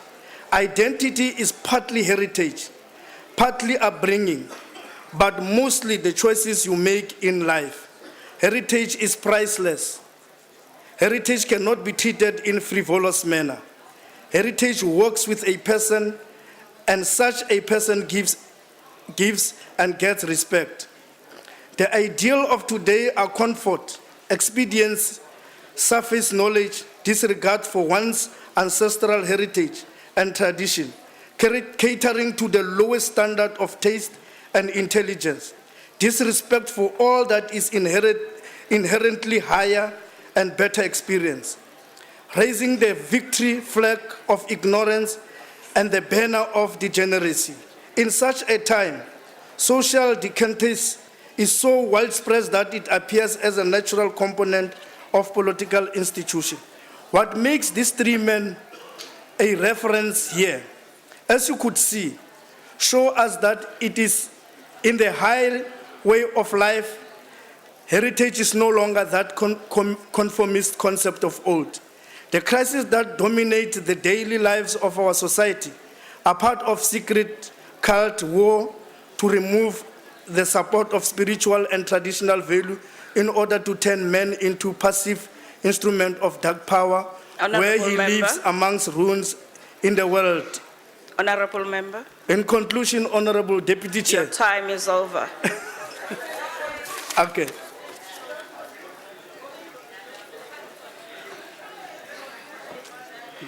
I'll now call upon Honorable Thring.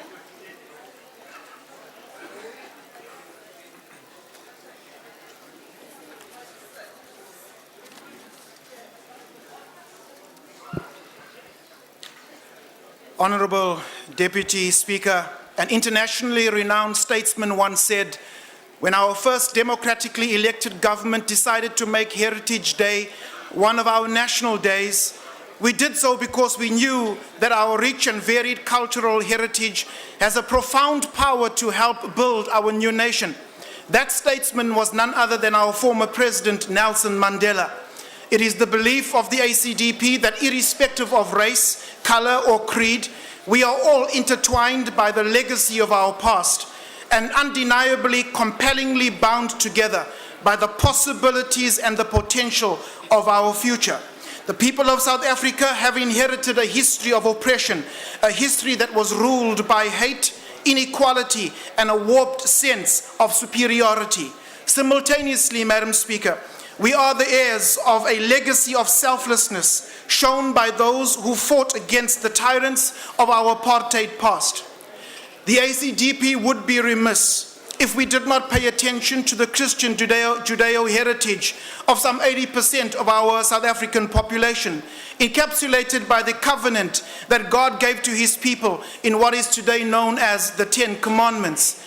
In most progressive, flourishing democracies, this serves as the basic legal code that protects the innocent, punishes the guilty, establishes the right of the poor to own private property, entreats people to behave with respect and dignity, and in terms of good governance, it calls upon us to be honest, it calls upon us to be transparent and to be accountable.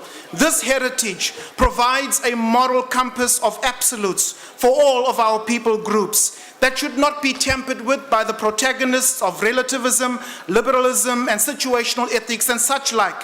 To remove this heritage would be to take this nation on the path of moral degradation and seal our fate as those of the failed, corrupt, and morally bankrupt empires of the past. Madam Speaker, as we draw from the heritage left behind by the great civil rights leaders such as Martin Luther King, immortalized in his speech when he says, "I have a dream." The ACDP too has a dream that one day we will live in a country free of inequality, free of poverty, free of crime and corruption, where South African children will be given quality education and every citizen has a right to quality health care and work opportunities. We dream as well, Madam Speaker, that never again will South Africans be judged or classified according to their race. Never again will we prefer one another based on the color of their skin or their charisma, but rather we will be judged by our content of our character. I thank you.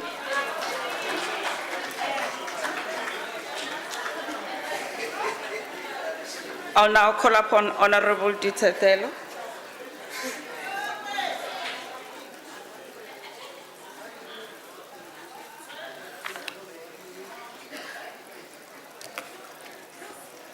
Thank you, Chair.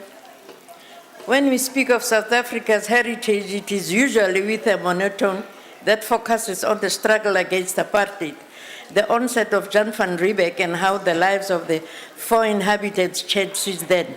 We then go on celebrate the heroism of our heroes and heroines who fought against an unjust system and celebrate the Rainbow Nation. We are a nation that's come too far. We have very right to brag about such heritage.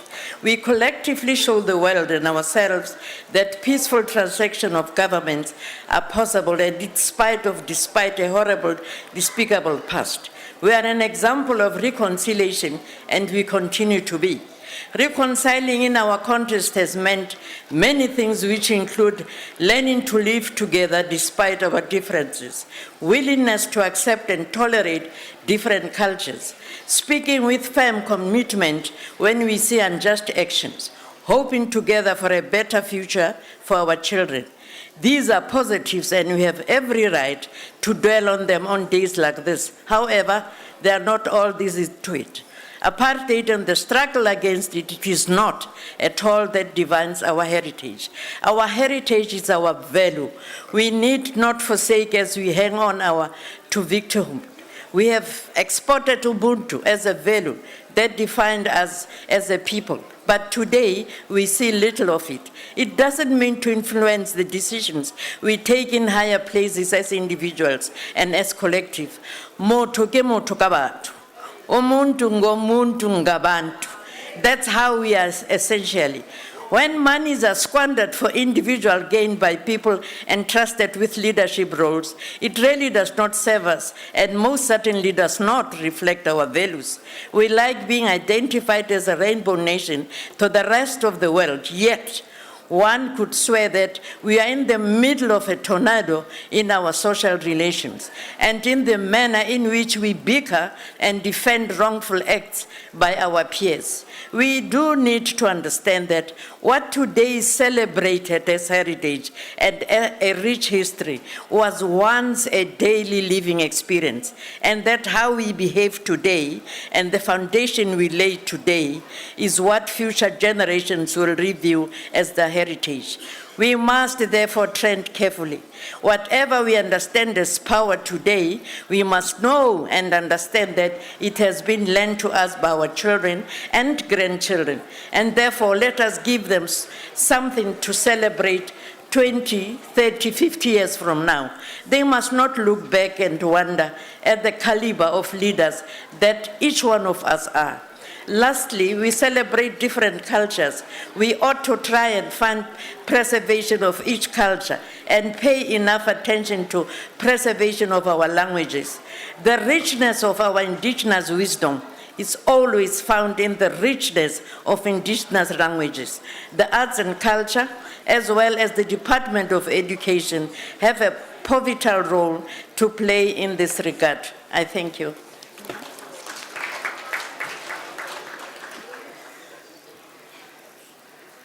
I'll now call upon Honorable Sundoza.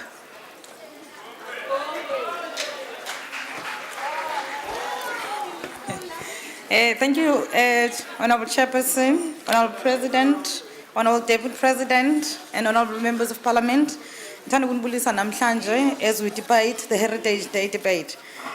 Andikwazi uboma basakwazi ulilizela na kule parliament kuba I'm an African. Ndilihlubikazi. I'm a descendant and a granddaughter of Nkosi Langa Libalele. Omkhulu bami balele eMtshezi kwaZulu Natal and Sterkspruit. Ndintombi yakwaMazibuko, ndingumwelase kodwa ke kuba naxesha ihamba imini yonke. I'm also a granddaughter of King Phalo because my mother is Xhosa nguMadlamini. I want to thank God for this opportunity offered to me to debate on the birthday of the ANC Youth League today, which is turning 69 years, and SASCO also celebrating this year. I thank the ANC that this country is stable is because of the ANC-led government. I would like to send my condolences to the young women's families, no mama who passed away in a bus accident traveling from Umkhosi Ohlanga in KwaZulu-Natal. Those are heroines who held up our culture. The 1948 basic policy document of the ANC Youth League speaks eloquently to the role of youth in culture, where it states working for educational, moral, cultural advancement of African youth. Civilization has been handed down from nation to nation and from people to people of historic ages.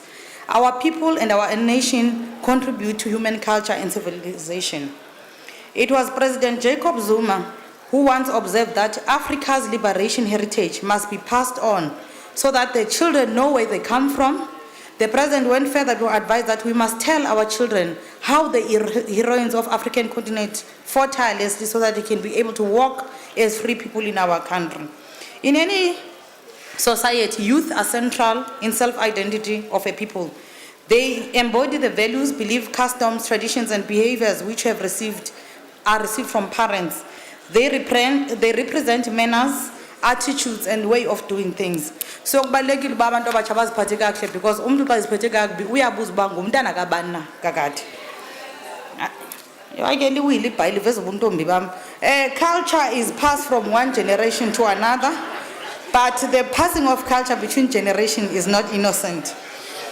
What we are witnessing in South Africa today is that indigenous culture and indigenous knowledge systems are suffocating under the West and the irresistible Western culture. Ulutsha namhlanje aluzithethe ulwimi zethu bayakhumsha qha abantwana bethu, and abanye abazali are encouraging it. Our black parents are encouraging bathi isilungu siza kuvulela amathuba. What are you going to benefit by speaking our own indigenous language? Sanuthethe isiXhosa sizakwenzela ntoni or isiZulu? In developing our languages, we must go beyond the 11 official languages. We must speak and restore and develop other languages that younger generations must be able to speak, like isiHlubi, isiMpondo, Kilobedi, and other South African African dialects. Young people must learn to know and respect the national symbols. This is part of who we are. We must respect the flag of this country. We must respect all our symbols. I am always disturbed by the behavior, especially in sports events where our national anthem is not respected. The last time it was in KZN, whereby there was a mixed match of national anthems. That is a disrespect. National anthem we must remember we received it through the blood and sweat of those who were against us. Others are chewing chappies, gums, and giggling and chatting. It's wrong. I want to correct it today on this podium. We applaud the efforts of the Department of Arts and Culture in developing our indigenous languages. There are bursaries that are awarded to young people to learn our languages. I further encourage youth of South Africa to study and become archaeologists, anthropologists, and study related to heritage and culture, filmmakers to tell our history. Now, the most important part, Mongameli, our history must not be told by other people. It must be told by those who walked it, who experienced it. Singayibhalelwa ukuba iyaguqulwa. Omnye ume kule podium athi abanye bazabalaze with this side. Sisilindi, who did you share a cell with this side? That's what she said.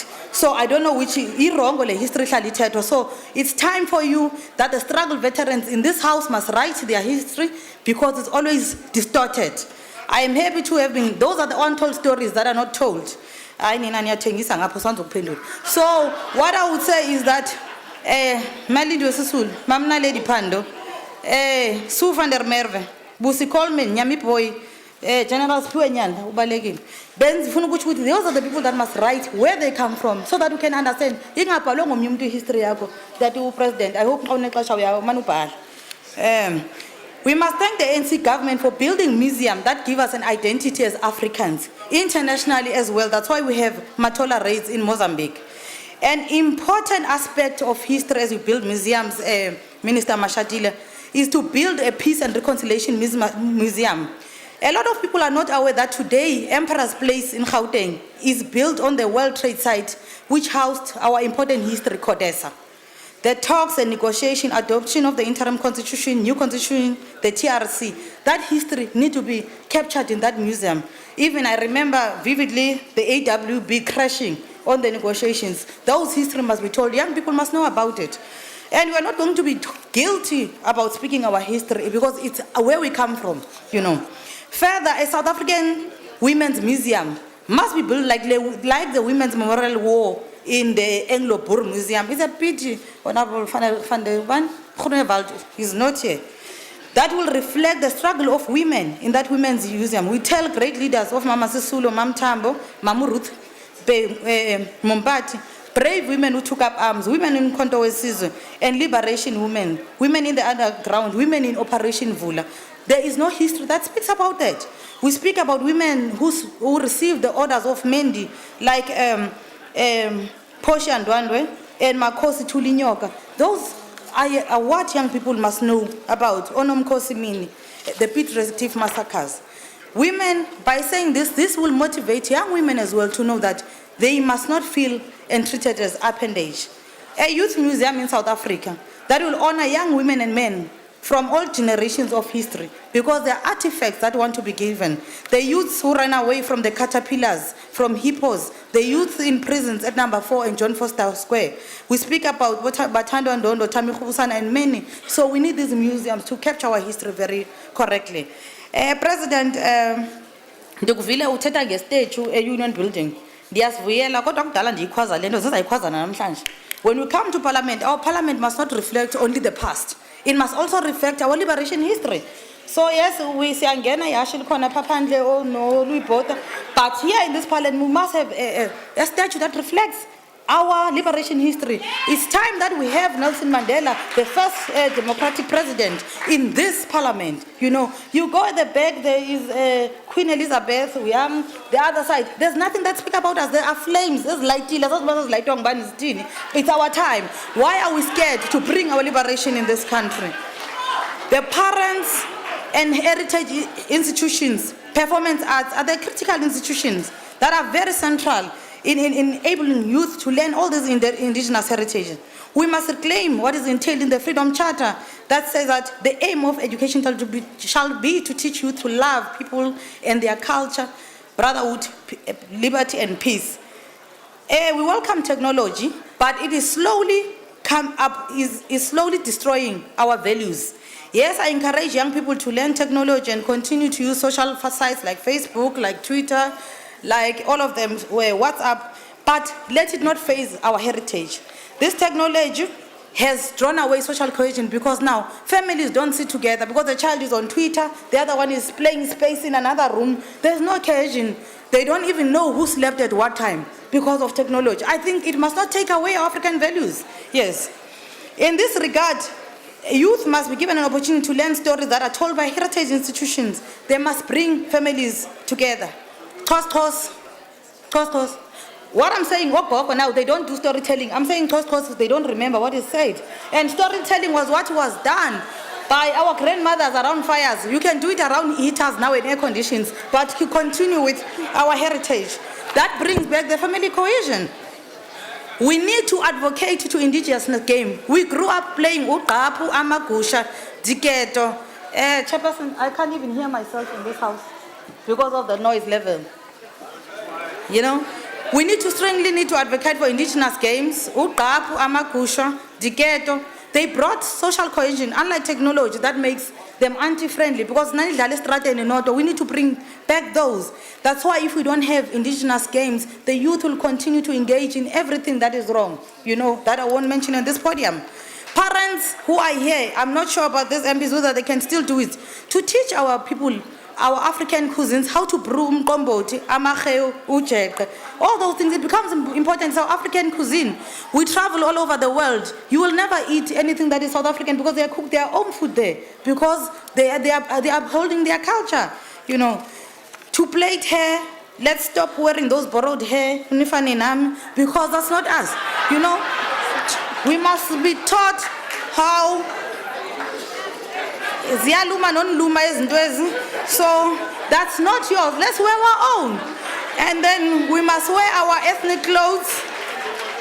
We understand that we wear our ethnic clothes. Imibhaco, izidwaba, izishweshwe and pottery, because this is an economic opportunity for Africans, because if I buy from a woman in a lokshin or emakaya, it's economic development, because I'm uplifting them by wearing Louis Vuitton akandazi, naman mazi, you wear Versace, naman mazi akandazi. It's time that we export imibhaco yethu to Louis Vuitton, and all those people are outside, you know. Our music is tatamia, you know. And we should encourage that. I would advocate, Minister Mashatile, for a South African Indigenous Music Festival, maybe 4 times in a year, so that we can remember those legends who walked before us, like Lady Smith, Black Mambazo, Mahlatini, Paul Ndlovu, Brenda Fassie, and many other Afrikaners who are singing, because now we only bring R. Kelly, where he comes here, he sings, and the lyrics are explicit. They don't speak anything, you know. Further, I want to further to encourage the Afrikaners. I'm disappointed with Honorable Dreyer. He said to me he's going to wear the African kapi like a Voortrekker woman. I was so excited, you've just disappointed me. But I want to see you wearing it. It's your culture, you are part of Africans. Honorable Lord Reed, you also promised me, but I'm disappointed in you again. You know, it's important.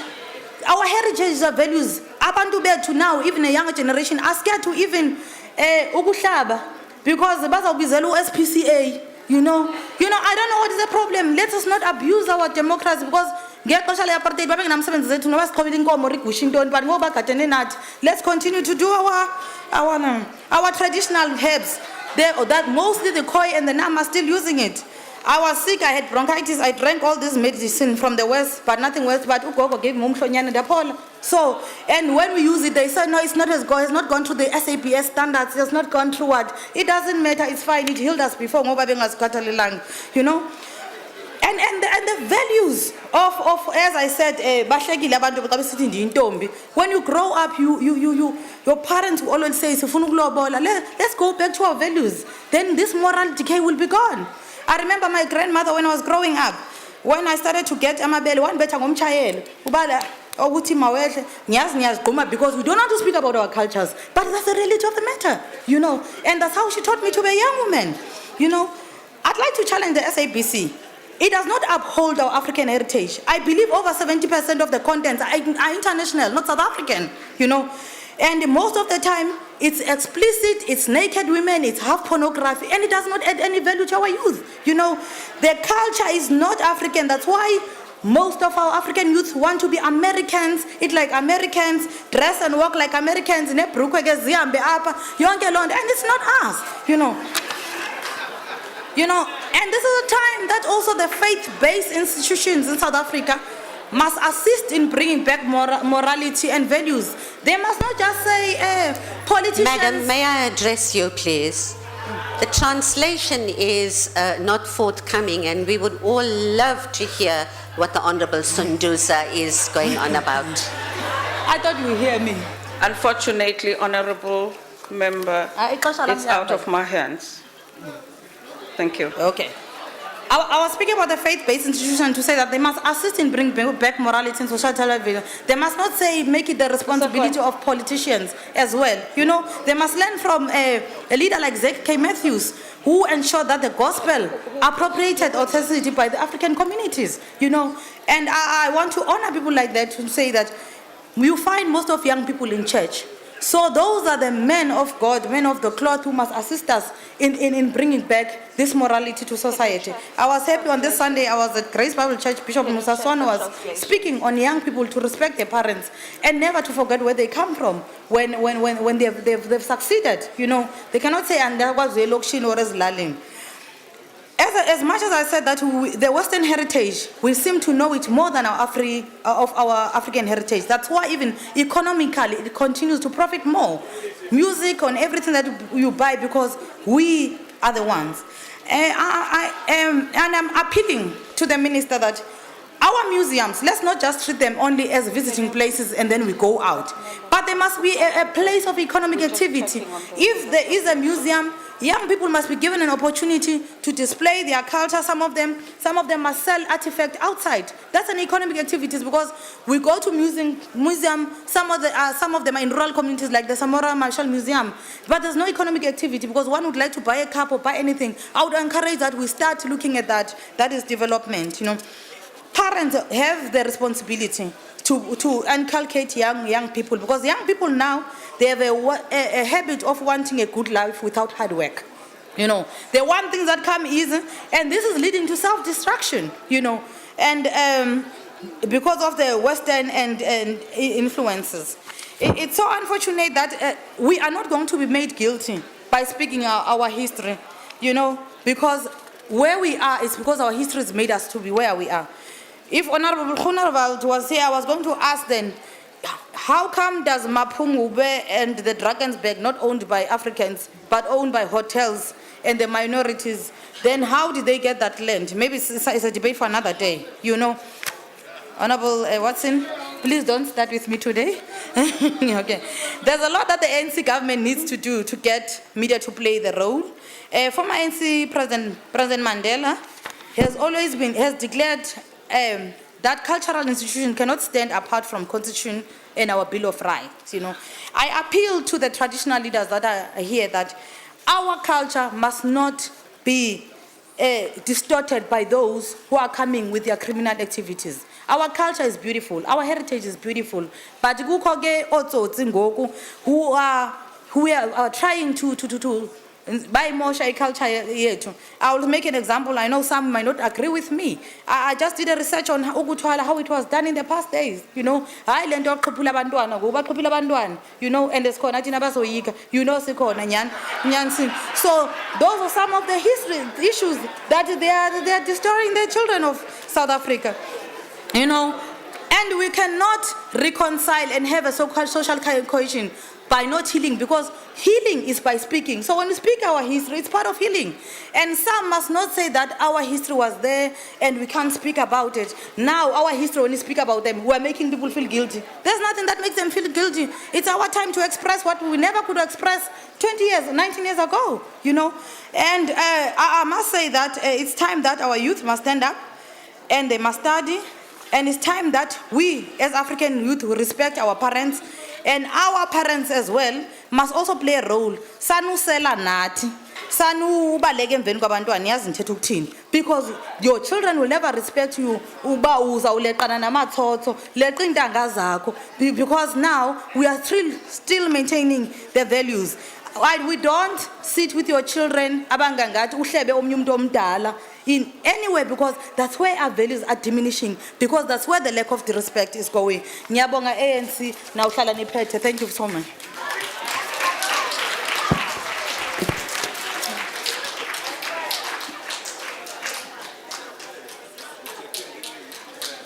I'll now call upon Honorable Robert Tell.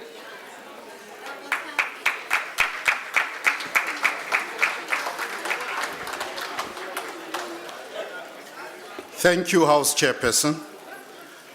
Our heritage is something that provides us with a sense of identity, something that we take great pride in. In South Africa, our tumultuous history and rich diversity of cultures had caused division amongst our people. However, sport has the ability to unify all South Africans. It transcends race, socio-economic levels, language, and politics. It gives us a collective heritage.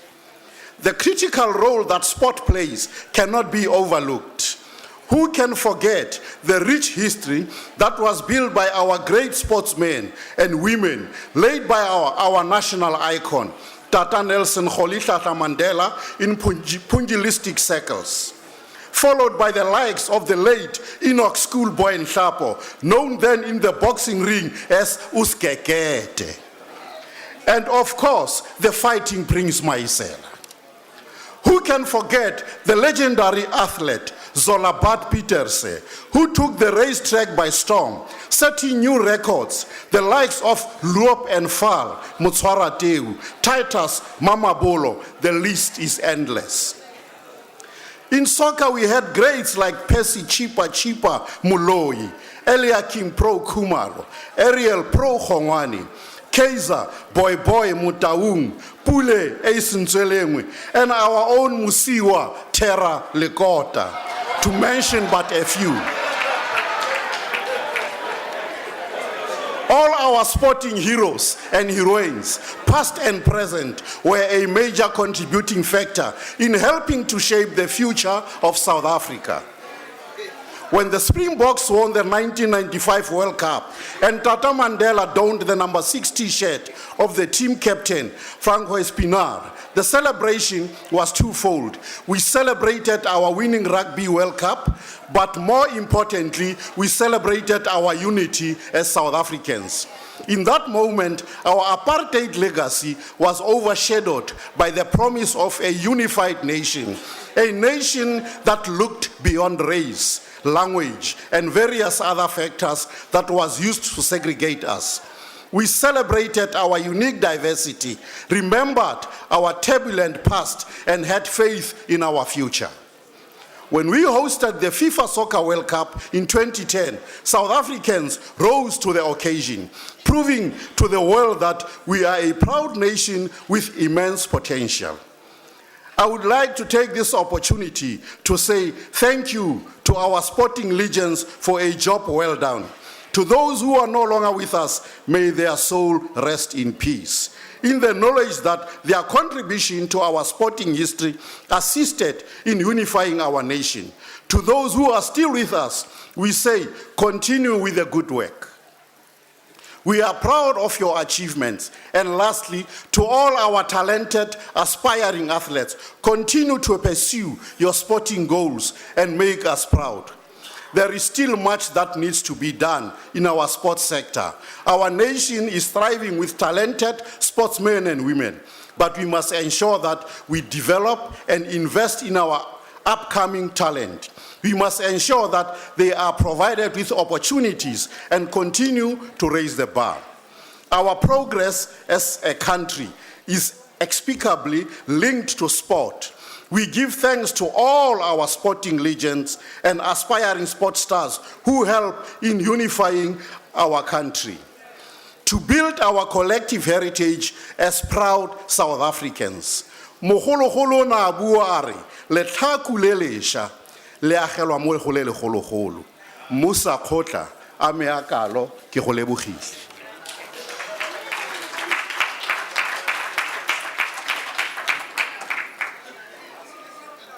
I'm calling upon Honorable Gunda.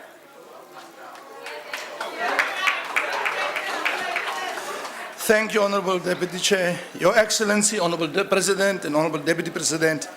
Indeed, this is a very important debate. Reclaiming, restoring, and celebrating our living heritage is a very important debate. And I believe we must be honest. You see, when you are honest with yourself, you can deliver. If you are not honest with yourself, you can't deliver. South Africa is a beautiful country and beautiful people staying in this country.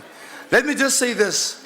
I hear what the Honorable President said, I heard what the Honorable Minister said of arts and culture, but the reality is in the Northern Cape, is that in the House of Traditional Leaders in the Northern Cape, is that the Khoi people are not recognized. That's the reality. There are no benefits for them, there's no budget for them, but yes, they are recognized. They are not even recognized as the first indigenous people. How long is the Select Committee waiting for the bill? We were fighting for that bill since 2009. That bill is still with the minister. It's not here to recognize the Khoisan people as the indigenous people of this country. We need to do that. It's important to do that. You know, it's no good standing here just talking about the good things, but the reality is what's happening on the ground. the poverty with those traditional leaders. Let's go and see how the people are living in the Northern Cape. The Khoi, the Griqua, and the San people. Let's go and see it. That's the reality on the ground. And the reality on the ground will tell you the truth. And the truth might hurt you, but it will heal you and it will set you free. Honorable, let me just say this. I would like to challenge the youth today. You know, I have met a young woman here in Cape Town who's got a BSc in medical bioscience. And the background of her, she's from a single parent. So her circumstances never stopped her to study, and she's got a master's degree. I would like to challenge the youth. We need to rise above our circumstances. The people that sits here today, our forefathers and foremothers, has taught us to rise above circumstances. So we need to rise above circumstances. We must not use circumstances to stop us to achieve our goals. We must be focused in order to achieve our goals. And yes, colleagues, members and ministers, you can differ with me, but the truth is that bill that recognized the Khoisan people as first indigenous people, it's not been signed yet. It's now with the minister. We're waiting for it in the select committee of COGTA. How long are we waiting? We're waiting more than 4.5 years now, and still the bill is not even there. So, Chair, let me just say this. In conclusion, let me just say this. The challenge that we are facing in South Africa, the inequality. Honorable members, can you please give the speaker time to express himself? Thank you, Honorable Deputy Chair. Let us be good listeners. Thank you, Honorable Deputy Chair.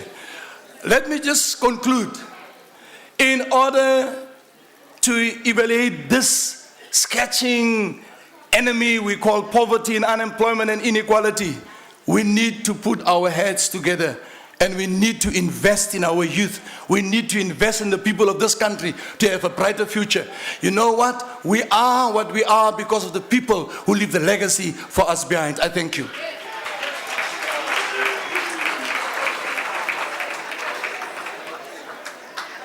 Honorable Pula.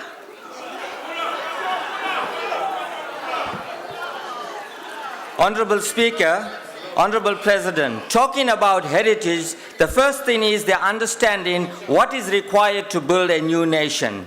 And you don't build a new nation as if a newborn baby was born yesterday. It is built on the basis of your past, your cultural history, and your heritage. If you go back in history, the truth is that unity and diversity is this government's rallying cry. And our constitution recognizes the cultural issues and diversity of our nation. But we don't seem to see the DA recognizes this. They are never part of anything that tries to build something with the majority of the people. The truth is what the DA at its core is, to protect selective interests, and that's precisely why it will unravel, because it's not based on principle. I thank the ANC leadership, President Zuma, who consistently reaffirmed the rights of everyone to their cultural heritage. The MF lauds the efforts of national government and KZN government to recognize the 150 years anniversary of Indians. Even His Majesty the King reached out to embrace all cultures and tried to cover all past conflicts in the call for reconciliation. Recently in the Reed dance, to attempt to use it was a wise and a very, very good idea to respect our cultures and heritage. Indeed, it was gratifying. The MF encourages government in its work to continue to do so. Last year, the Heritage Day went to Chatsworth, and that was also led up to a whole range of issues that was taken up, including the anti-drug campaign. The MF makes the call to all to learn more about people's cultures. The more we understand each other and respect each other's culture and participate with each other, the less the risk for conflict and division. It's merely the question of respect for each other. Indeed, South Africa Africa belongs to all who live in it, black and white. But yes, how parties approach in building a non-racial state is vital. Madiba wrote a message when he said sports can help to bring communities together. And sports indeed play a very, very important role in our heritage. Yeah, I'm reminded by the former leader of the Minority Front, Mr. Rajbansi, who said, and I quote, "One more child in sport is one more out of court." The Bafana Bafana game on Saturday had a very, very good non-racial crowd, which reflects the kind of society we want to build. It was held, yes, at Moses Mabhida Stadium, the best stadium in the country. We must be able to speak out about more of the positives that are happening in our country. Multicultural history is being taught in our schools for young people to understand the history from a correct perspective and thereby entrenching the respect for our heritage for all. However, there are those who don't want to be positive. Honorable Bula, conclude. Your time is over. I thank you.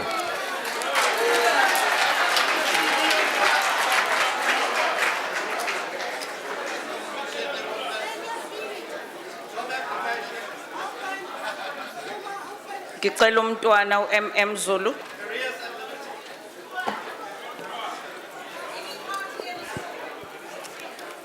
Mhlonishwa Phinika Sihlalo umkhandlu wezifundazwe. Mhlonishwa umengameli walelizwe nephini lakhe, abahlonishwa ngqongqoshe, amalungu ahloniphekile ilabo abamele izifundazwe, ama special delegate ngolasemzini. Ngokuhloniphekileyo ngithi iningizimu Afrika kufanele sikuvume ukuthi ikhala zonke izinhlanga ezehlukene kulelizwe. Kodwa kwehlukana kweinhlanga kusho ukuthi kufanele sikhohle ukuthi sisuka kuphi, singobani. Ngiyakubuka nje ukuba sengathi ithina ongqeqe njengosombusazwe esaba nomnikelo omkhulu kulelizwe. Amakhosi oswela hlonishwa mengameli. Ukwazi njengoba ngikwazi ukuthi aba nomnikelo omkhulu kulelizwe cishe iningizimu Afrika yonkana uqobo lwayo. Akukhona ngakithi kwaZulu mhlambe mangingasho ngithi ohlangathuni lenkosi Silo udingana abanye bamthatha njengevaka ngoba kusho izibongo zakhe. Kodwa kukhona abantu abathile ababemsukele ngeke ngikhulume ngoba usihlalo uzongishaya ukuthi ngithini manje. Lapha ashaya khona ngoba ushilo ukuthi kukhona okwenzayo encome. Kodwa kwakuyinkosi udingane ehola lawo mabutho ayibheke lapha. Kube isesandlwa eduze kwakho Msholozi. Ujininini wayiphaka wayiphokula ewashaya amabutho amangisi. Yonke amaqhawe lawo kufanele masikhumbula kulezi insuku sisibheke.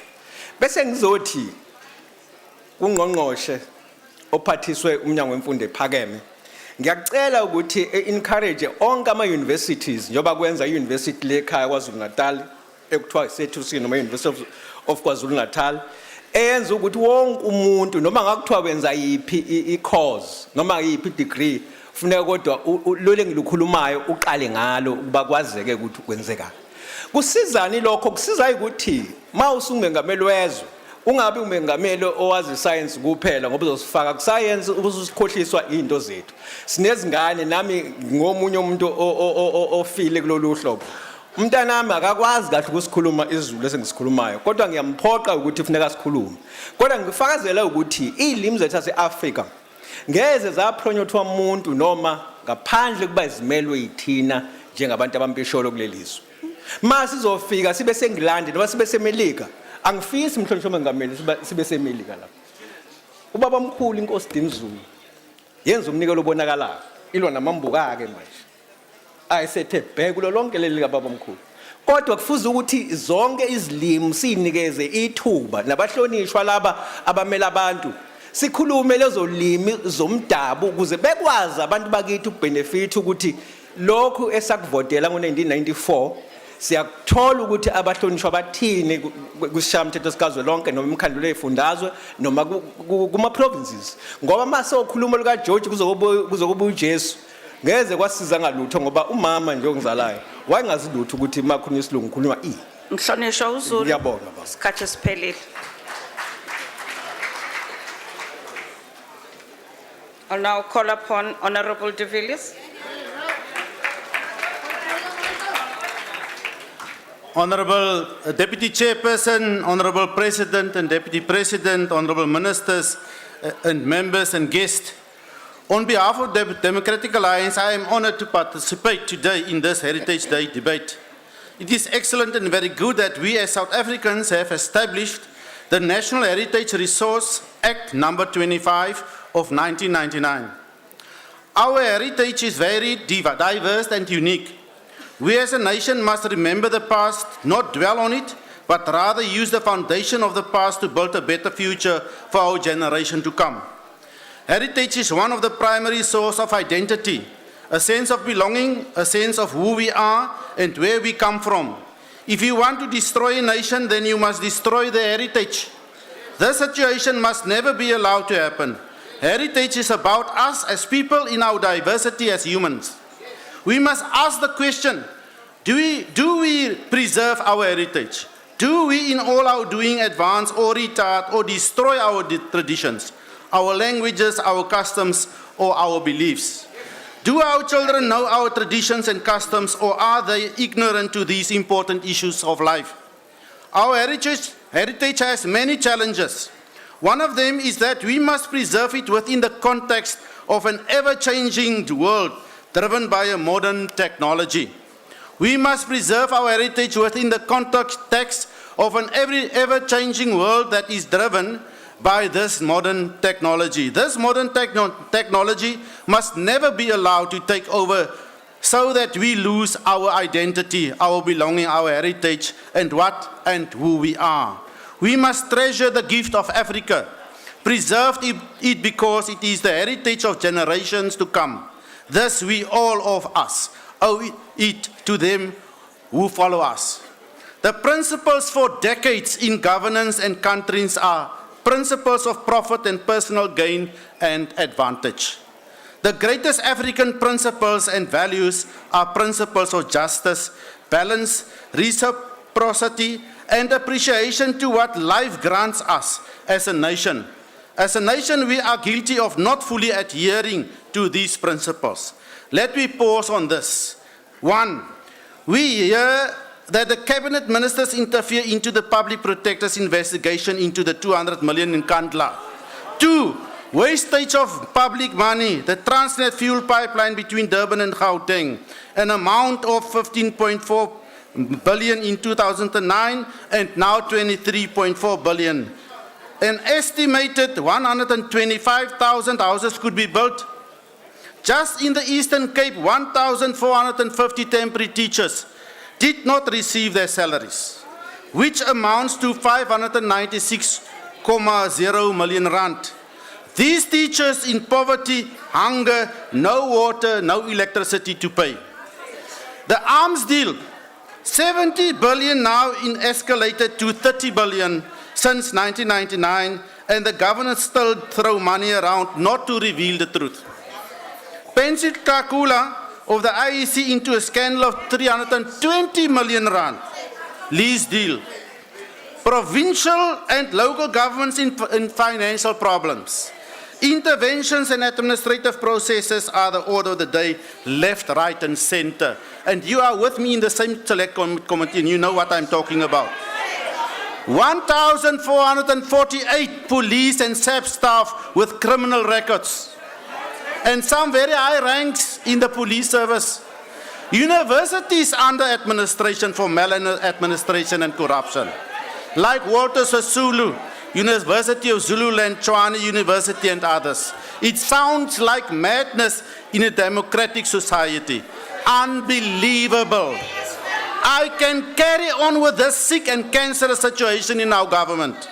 It's unfortunate that this forms part of our heritage, yours and mine. You as the ANC government are guilty of failing our heritage, our people and future generations. The DA will take over now in Tlokwe, and next year in Gauteng and the Northern Cape. You can fool them once, not always.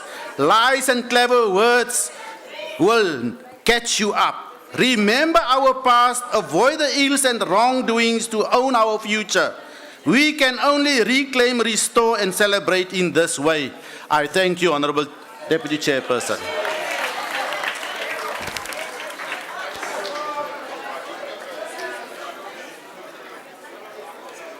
Honorable Koti.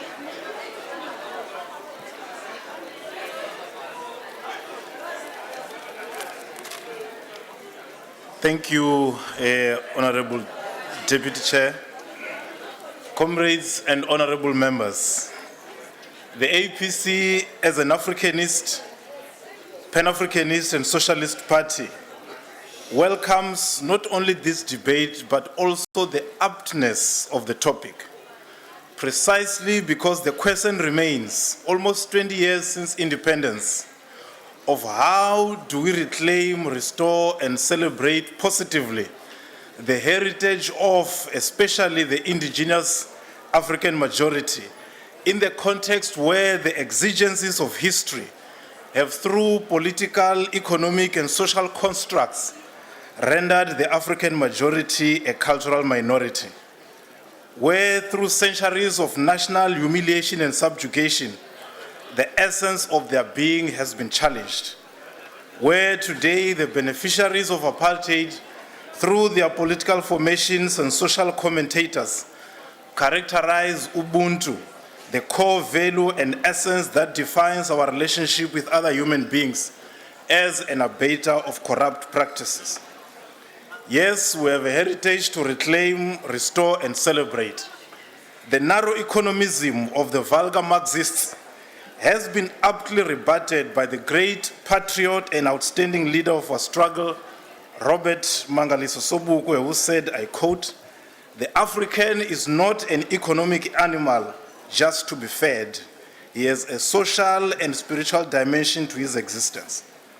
This resonates with what the founding president of Ghana, Dr. Kwame Nkrumah, said, I quote, "Freedom must lead to the projection of the African personality," close quote, which he explained as meaning that all those things about who we are as Africans that were suppressed under white minority rule must come to the fore as a way of restoring the dignity of our being.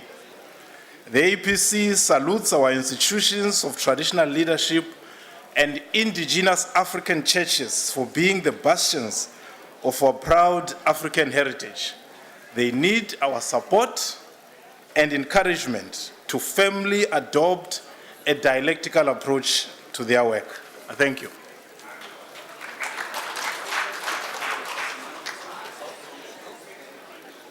I'll now call upon Honorable Parent.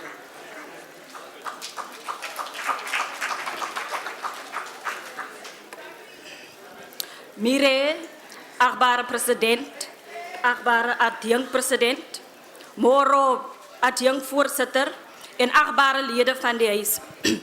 Die Congress of the People sal vandag eers die rede waarom die Sanseentjie nie meer in 'n gei gesien word nie, of wanneer die suurlike Domba weer in Venda sal plaasvind laat oorstaan. Ons sal eerder praat oor die besetreg tot grond of erfenis van hierdie kinders en hul mense. Teen die agtergrond van die nalatenskap van die 17de eeu, die Native Land Act van 1913 en die Restitution Land Rights Act van 1994, sê ek ook vandag, erfgoed is swerfgoed. Ons het al gesien dat erflatings dikwels teen 'n duur prys kom. Waar ek groot geword het, word gesê dat 'n mens nie jou erfporsie weggee nie, behalwe as dit van geslag tot geslag oorgedra moet word. Anders is jy gedoem. Dan lui nog 'n spreekwoord, optel goed is hou goed. Maar dit is ook net solank dit nie op 'n ander man se grond is nie. So of dit nou 'n skaap of bees, 'n blink klip of edelmetaal is, moet dit aan die regmatige eienaar teruggegee word. Gelyk gegee. Dit was onafwendbaar dat 2013 die jaar van grond sou word. As enigiemand iets ontvang het wat jy weet nie eintlik jou eiendom is nie, is dit raadsaam om jouself begin gewoon te maak aan die gedagte dat dit een of ander tyd terugbesorg sal moet word. As ek byvoorbeeld in my leeftyd net geboer het en aan geen ander vaardigheidsontwikkeling blootgestel is nie, is dit 'n goeie idee om te begin dink aan deelboer, meeboer of saamboer as 'n mens sulke woorde kan skep, veral in die gees van nasiebou. Ek haal iemand se wyse gedagte wat ek onlangs gehoor het aan. Grond kan nie nuwe grond baar nie. Sluit aanhaling. Dit metodies verdeel en aan klomp ander gronde oorsprong gee nie. Ons het net een Suid-Afrika en ons moet dit maak werk. Agbare Speaker, die regeringsverteenwoordigers en staatsamptenare, strategiese vennote in die grondhersieningsproses, asook staatsinstellings wat in posisies van vertroue geplaas is en verkies is verplig om die grondkwessie met verantwoordelikheid, eerlikheid, sonder korrupsie en familiebegunstiging af te handel. Goed sê, kom ga, sidare. Here, wees ons hier toegeladig. Koop vra, laat daar nie van hierdie geslag gesê word, terwyl ons nou voortstrompel oor die hekkies van Oilgate, Gupta Travel en Nkandla Gate, dat ons die regte en erfenis van die kinders van Mir en Venda, Namakwa en oral in Suid-Afrika kon herstel nie. Agbare Speaker, al meer stemme echo dat regeringsamptenare en verteenwoordigers se hande vuil is. Dis gloofvol grond en in sommige gevalle nog grond wat onder die oppervlakte skitterblink. Laat hulle wat nou die voorreg het om die opskepskottel en lepel in die hand te hou, akkuraat na ver uitreik. Kei kan kans, ek dank u.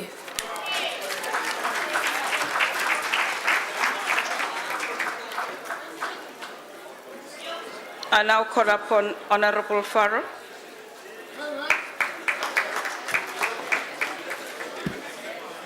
Chairperson, former President Nelson Mandela said, and I quote, "For all to be free is not merely to cast off one's chains, but to live in a way that respects and enhances the freedom of others." I cannot agree more.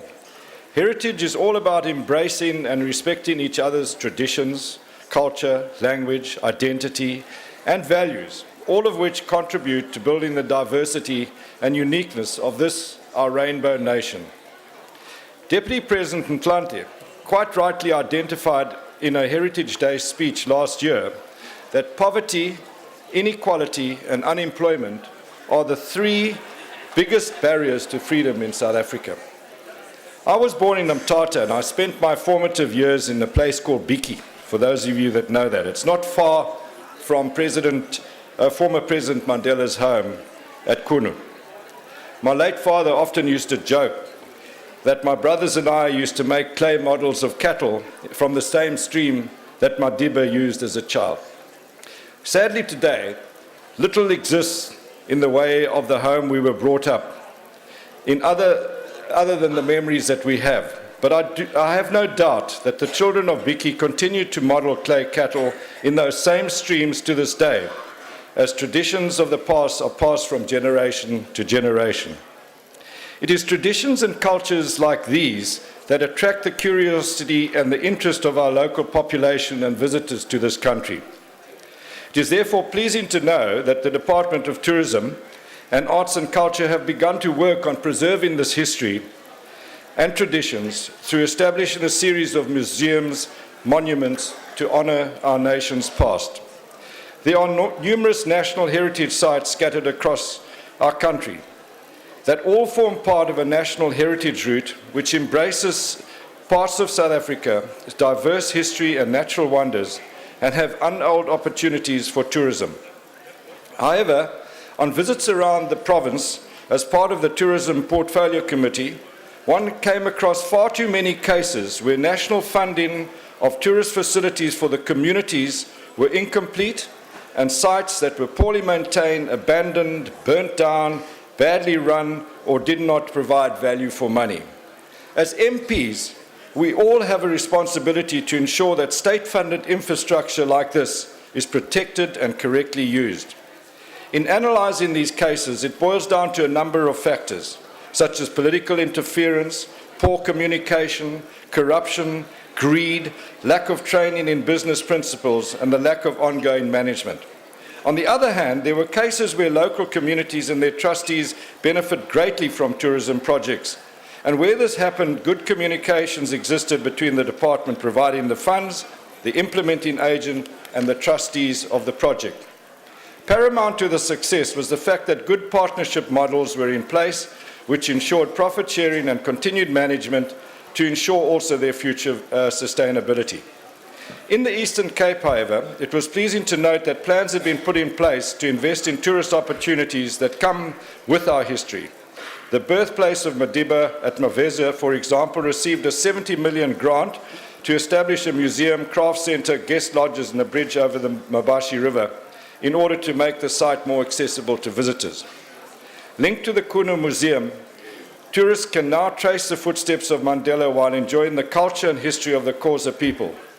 Once completed, it will form an ideal base for the development of job opportunities for those members of the community who have skills in crafts, traditional dancing, catering, hospitality and tour guiding. I trust and hope that this project will not fall prey to the greed and exploitation experienced elsewhere where we witnessed.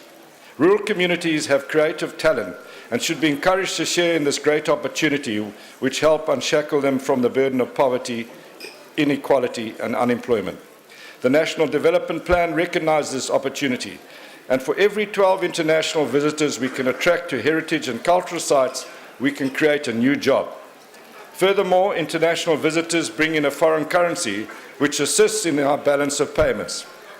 Tourism is set to grow both domestically and internationally over the next 5 years, and approximately 225,000 extra jobs can be created by 2020. And this would increase tourism's total direct and indirect contribution to the economy from 189 billion as it stands at the moment to nearly 499 billion in 2020. Chairperson, our heritage and culture can play a major role if correctly preserved, managed and marketed in attracting tourists and visitors both domestically and from abroad to our country, for it is through these initiatives that our country can grow and prosper. Honourable Member. Thank you. Thank you. Your time is over.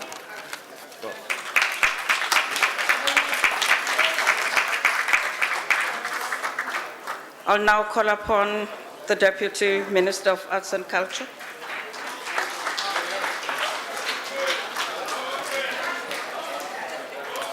Thank you very much, Honourable Chairperson, Deputy Speaker, our Honourable President and Deputy President, Honourable Ministers, Deputy Ministers, Premiers who are here, and representatives from the provinces, ladies and gentlemen, Tobela, Realocha, Abshe.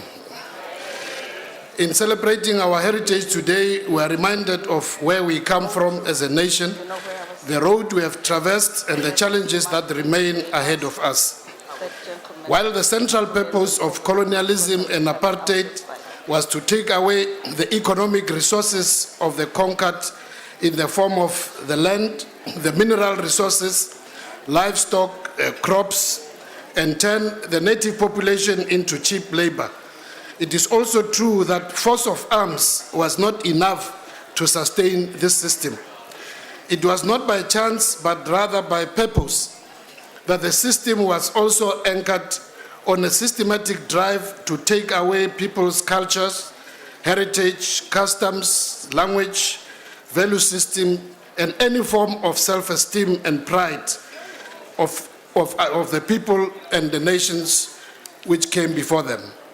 It is for this reason that our liberation movement, as an antithesis to colonialism and racism, had to place at its center not just economic emancipation, but also reaffirm our people's identity as expressed through their culture, language, history, customs, symbols, music, poetry, and so on.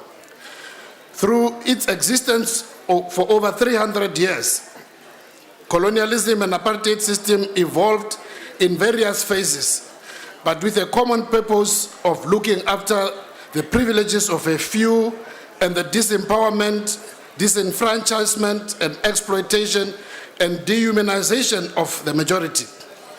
The culture, heritage, customs, and language of the white minority was promoted, enforced, and revered, while those of the majority black South Africans were vilified and deliberately distorted. In the latter years, with the introduction of the formal legalized racial segregation under the Verwoerdian doctrine of apartheid, black people's heritage was further ghettoized under the Bantustan system, and the colored and Indian puppet administration systems. Being cognizant of these factors, the liberation movement broadly, but specifically under the leadership of the African National Congress and its allies in particular, were fully conscious that the task of rebuilding a democratic South Africa will take more than just reversing the legal framework of tackling the economic deprivation which was at the center of this system.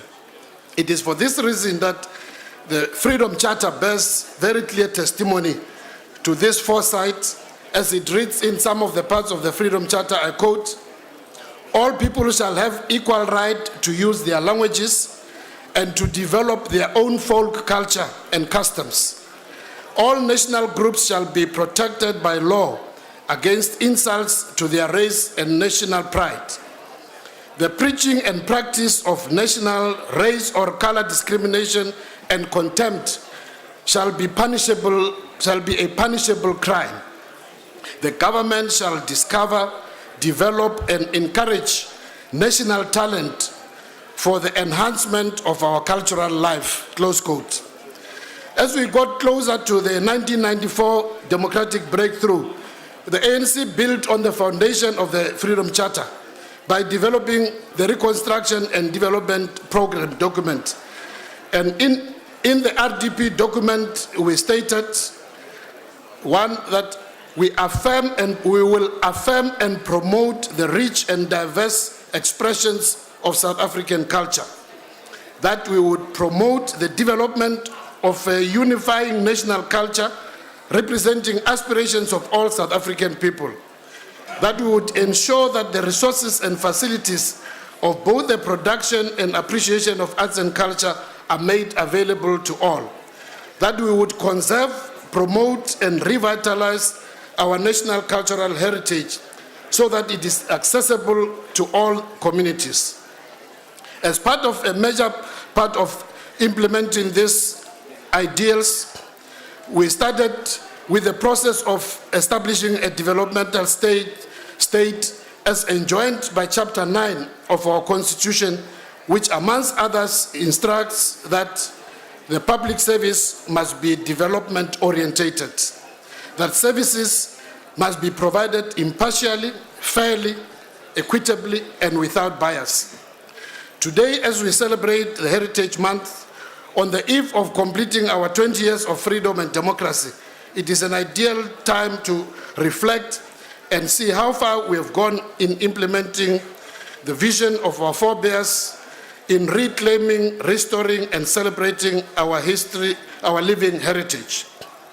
I'm convinced, Honorable Chairperson and honorable members, that to a large extent, we have made huge strides in realizing the vision of Pixlika Isakaseme, John Langalibalele Dube, Sefako Makatu, Chief Albert Lutuli, Oliver Tambo, Nelson Mandela, and many of our forebears.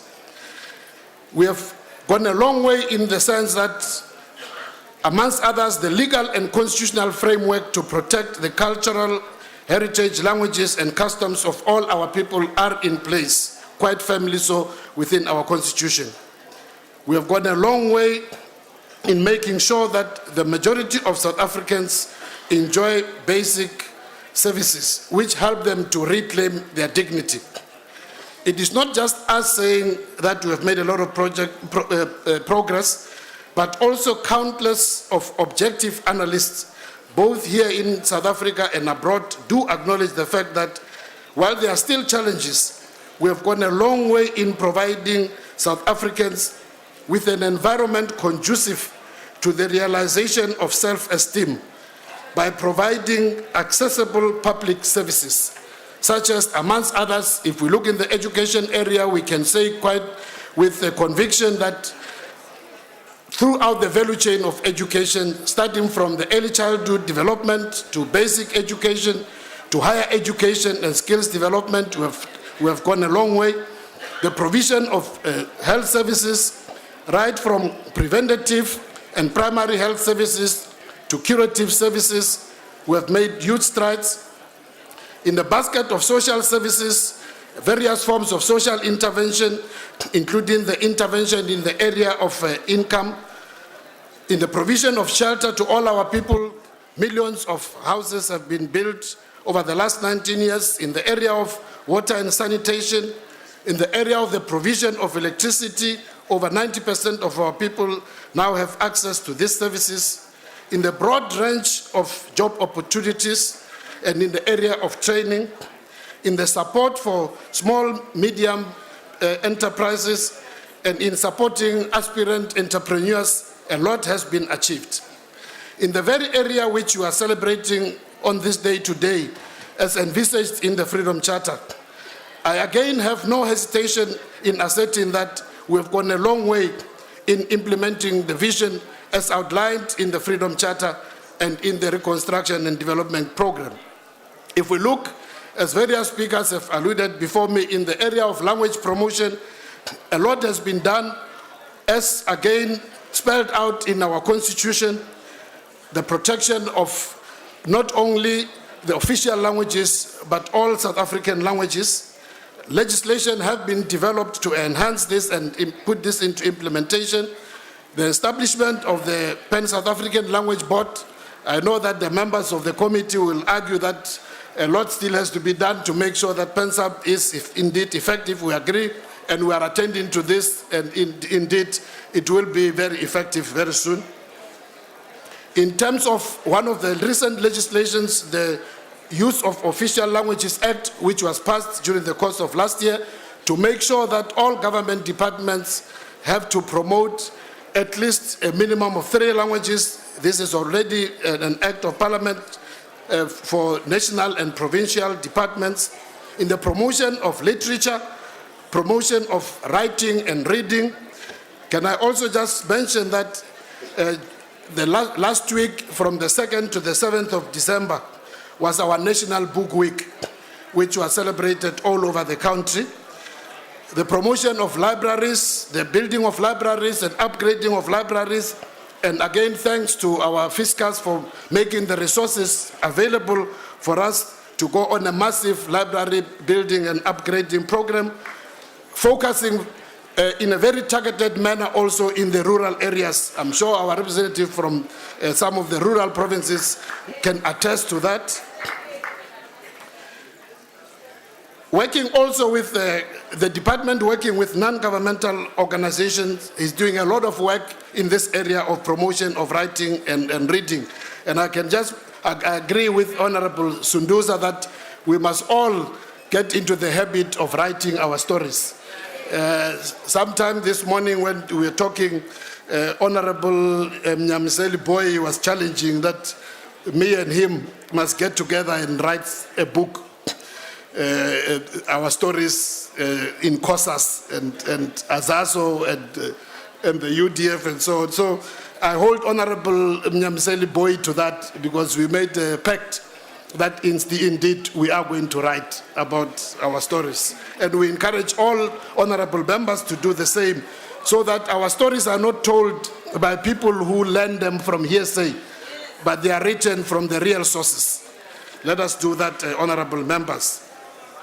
In the area of music, a lot of work is being done. I know that Honorable Sunduza also mentioned that we must focus more on indigenous African music. This is happening, although maybe not to the kind of extent that she would have desired, and we agree that we still need to do more.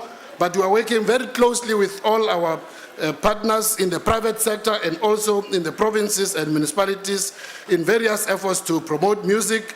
And thanks also to the support of many of our honorable members here who support a lot of our activities, even though I know that from time to time we do, have some problem with some unhappiness on the Cape Town Jazz tickets. But thanks for your support, because if it wasn't for your interest, we would not even be aware that, people would not be aware that there is a jazz festival taking place. And thanks for not only supporting Cape Town. A few weeks ago, we had the Joy of Jazz, and I can report that we also, amongst others, hosted the Honorable Deputy President and the former President, President Mbeki, I'm sure Msholozi, President, is still going to come to the Joy of Jazz and the Cape Town Jazz. And again, on Saturday, on a very chilly night, thousands of revelers packed the Moretele Park in Mamelodi, despite temperatures going below zero. But that showground was packed to capacity. So thanks to all members, all the honorable members, and to the members of the public who turned out in big numbers to promote our South African music. Because with Moretele Park specifically, its focus is purely South African music. There is no international artist there. And we also work with all other provinces in Mapungube, in Limpopo, and all other provinces. We promote South African music. Honorable Speaker, can you just hold on? Ngifuna ukwazi sihlalo ukuthi uDeputy Minister thina uzosimema nini ku Jazz Festival nabo. Ngoba uloke emema ngale. Uzosimema nini?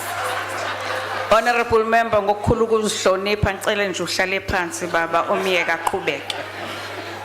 Honorable Chair, we are very non-partisan. Honorable Member, we are still coming. You know, like all other services, they start somewhere.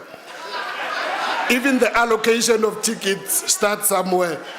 They are coming to Honorable Skosana. Honorable Chair, in the other areas, we have also made a lot of progress as part of our heritage in the visual arts, in the performing arts, in the area of films and documentaries. And we are not only promoting this locally, but also internationally. We have a number of agreements with various countries. Members may be aware, recently we had in terms of our agreement with France, we had a number of activities in Paris, but also with various other countries, both in the African continent and in other continents. We promote South African art not only to make sure that the artists can also sell their talent, showcase their talent, not only locally, but also internationally. In the promotion of national symbols, the flags, the anthem, and we also agree that sport is a major opportunity to promote our national symbols and build social cohesion, as we have seen with the World Cup 2010, where South African flag and anthem, you know, were everywhere to be seen during the AFCON this year. But we're also looking at arts and culture as a form of diplomacy and an instrument of international relations and cultural diplomacy. Honorable Chairperson, in the area of nation building, overall in nation building, we've come a long way in this effort of creating a non-racial, democratic, and non-sexist South Africa. We believe that a lot has been achieved, and just to say a few words about honorable members, some of the honorable opposition members here, starting with Honorable Groenewald. I think from the ANC we can assure Honorable Groenewald that we hold no grudge against the Afrikaner community. And that, in fact, you know, it is within our founding principles by our forebears from way back when it was not fashionable. That, you know, as you would see, as I read in the Freedom Charter, that we, even under that yoke of oppression, our forebears committed themselves that we must respect all cultural practices, languages, and all cultural practices. So we have no problem about Honorable Groenewald being a proud Afrikaner. But at the same time, we remain very committed to the redress of injustices of apartheid and colonialism. And contrary to his view, only by first acknowledging the wrongs of the past can you build a successful future. If you deny that, there is no way you can have a foundation on which to build. The other honorable members, Honorable Gunda spoke about the sidelining apparently of COIS. I want to disagree with him that the contrary is true. We have worked very closely with all communities, including the Khoi and the San and the Bushmen. A lot has been done, as also outlined in the speech by the President. including the repatriation of the remains of the Pinar couple and a lot of other activities. And we are working closely with the leadership of the Khoi and the San, and including the chiefs. When I went to Austria to repatriate the remains, I was accompanied by a Bushman chief, and we work with them on a daily basis.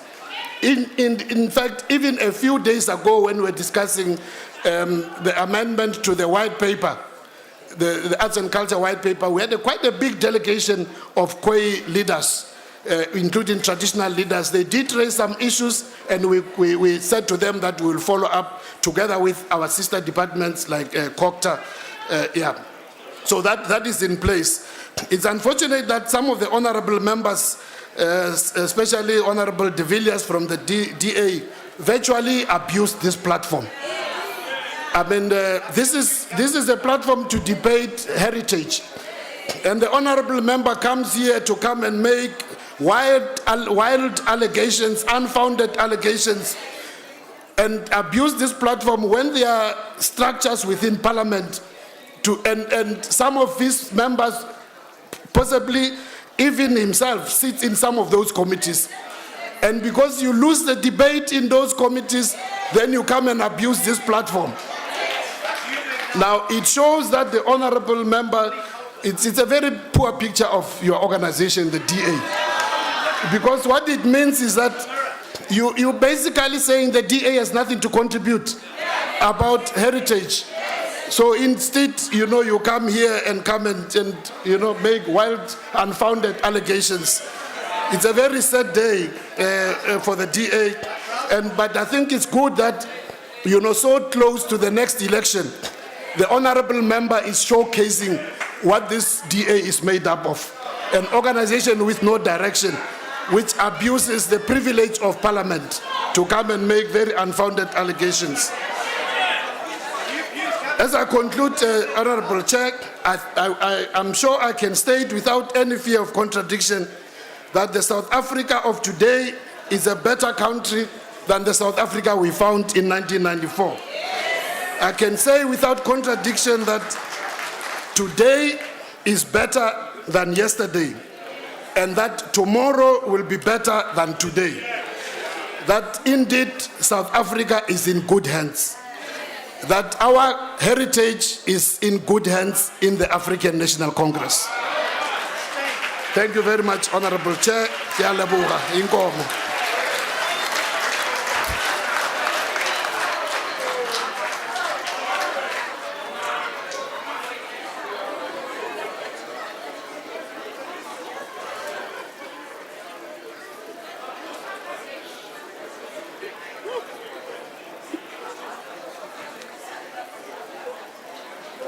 President, Deputy President, and honorable members, that concludes the debate and the business of the joint sitting. Joint sitting will now rise. Thank you very much.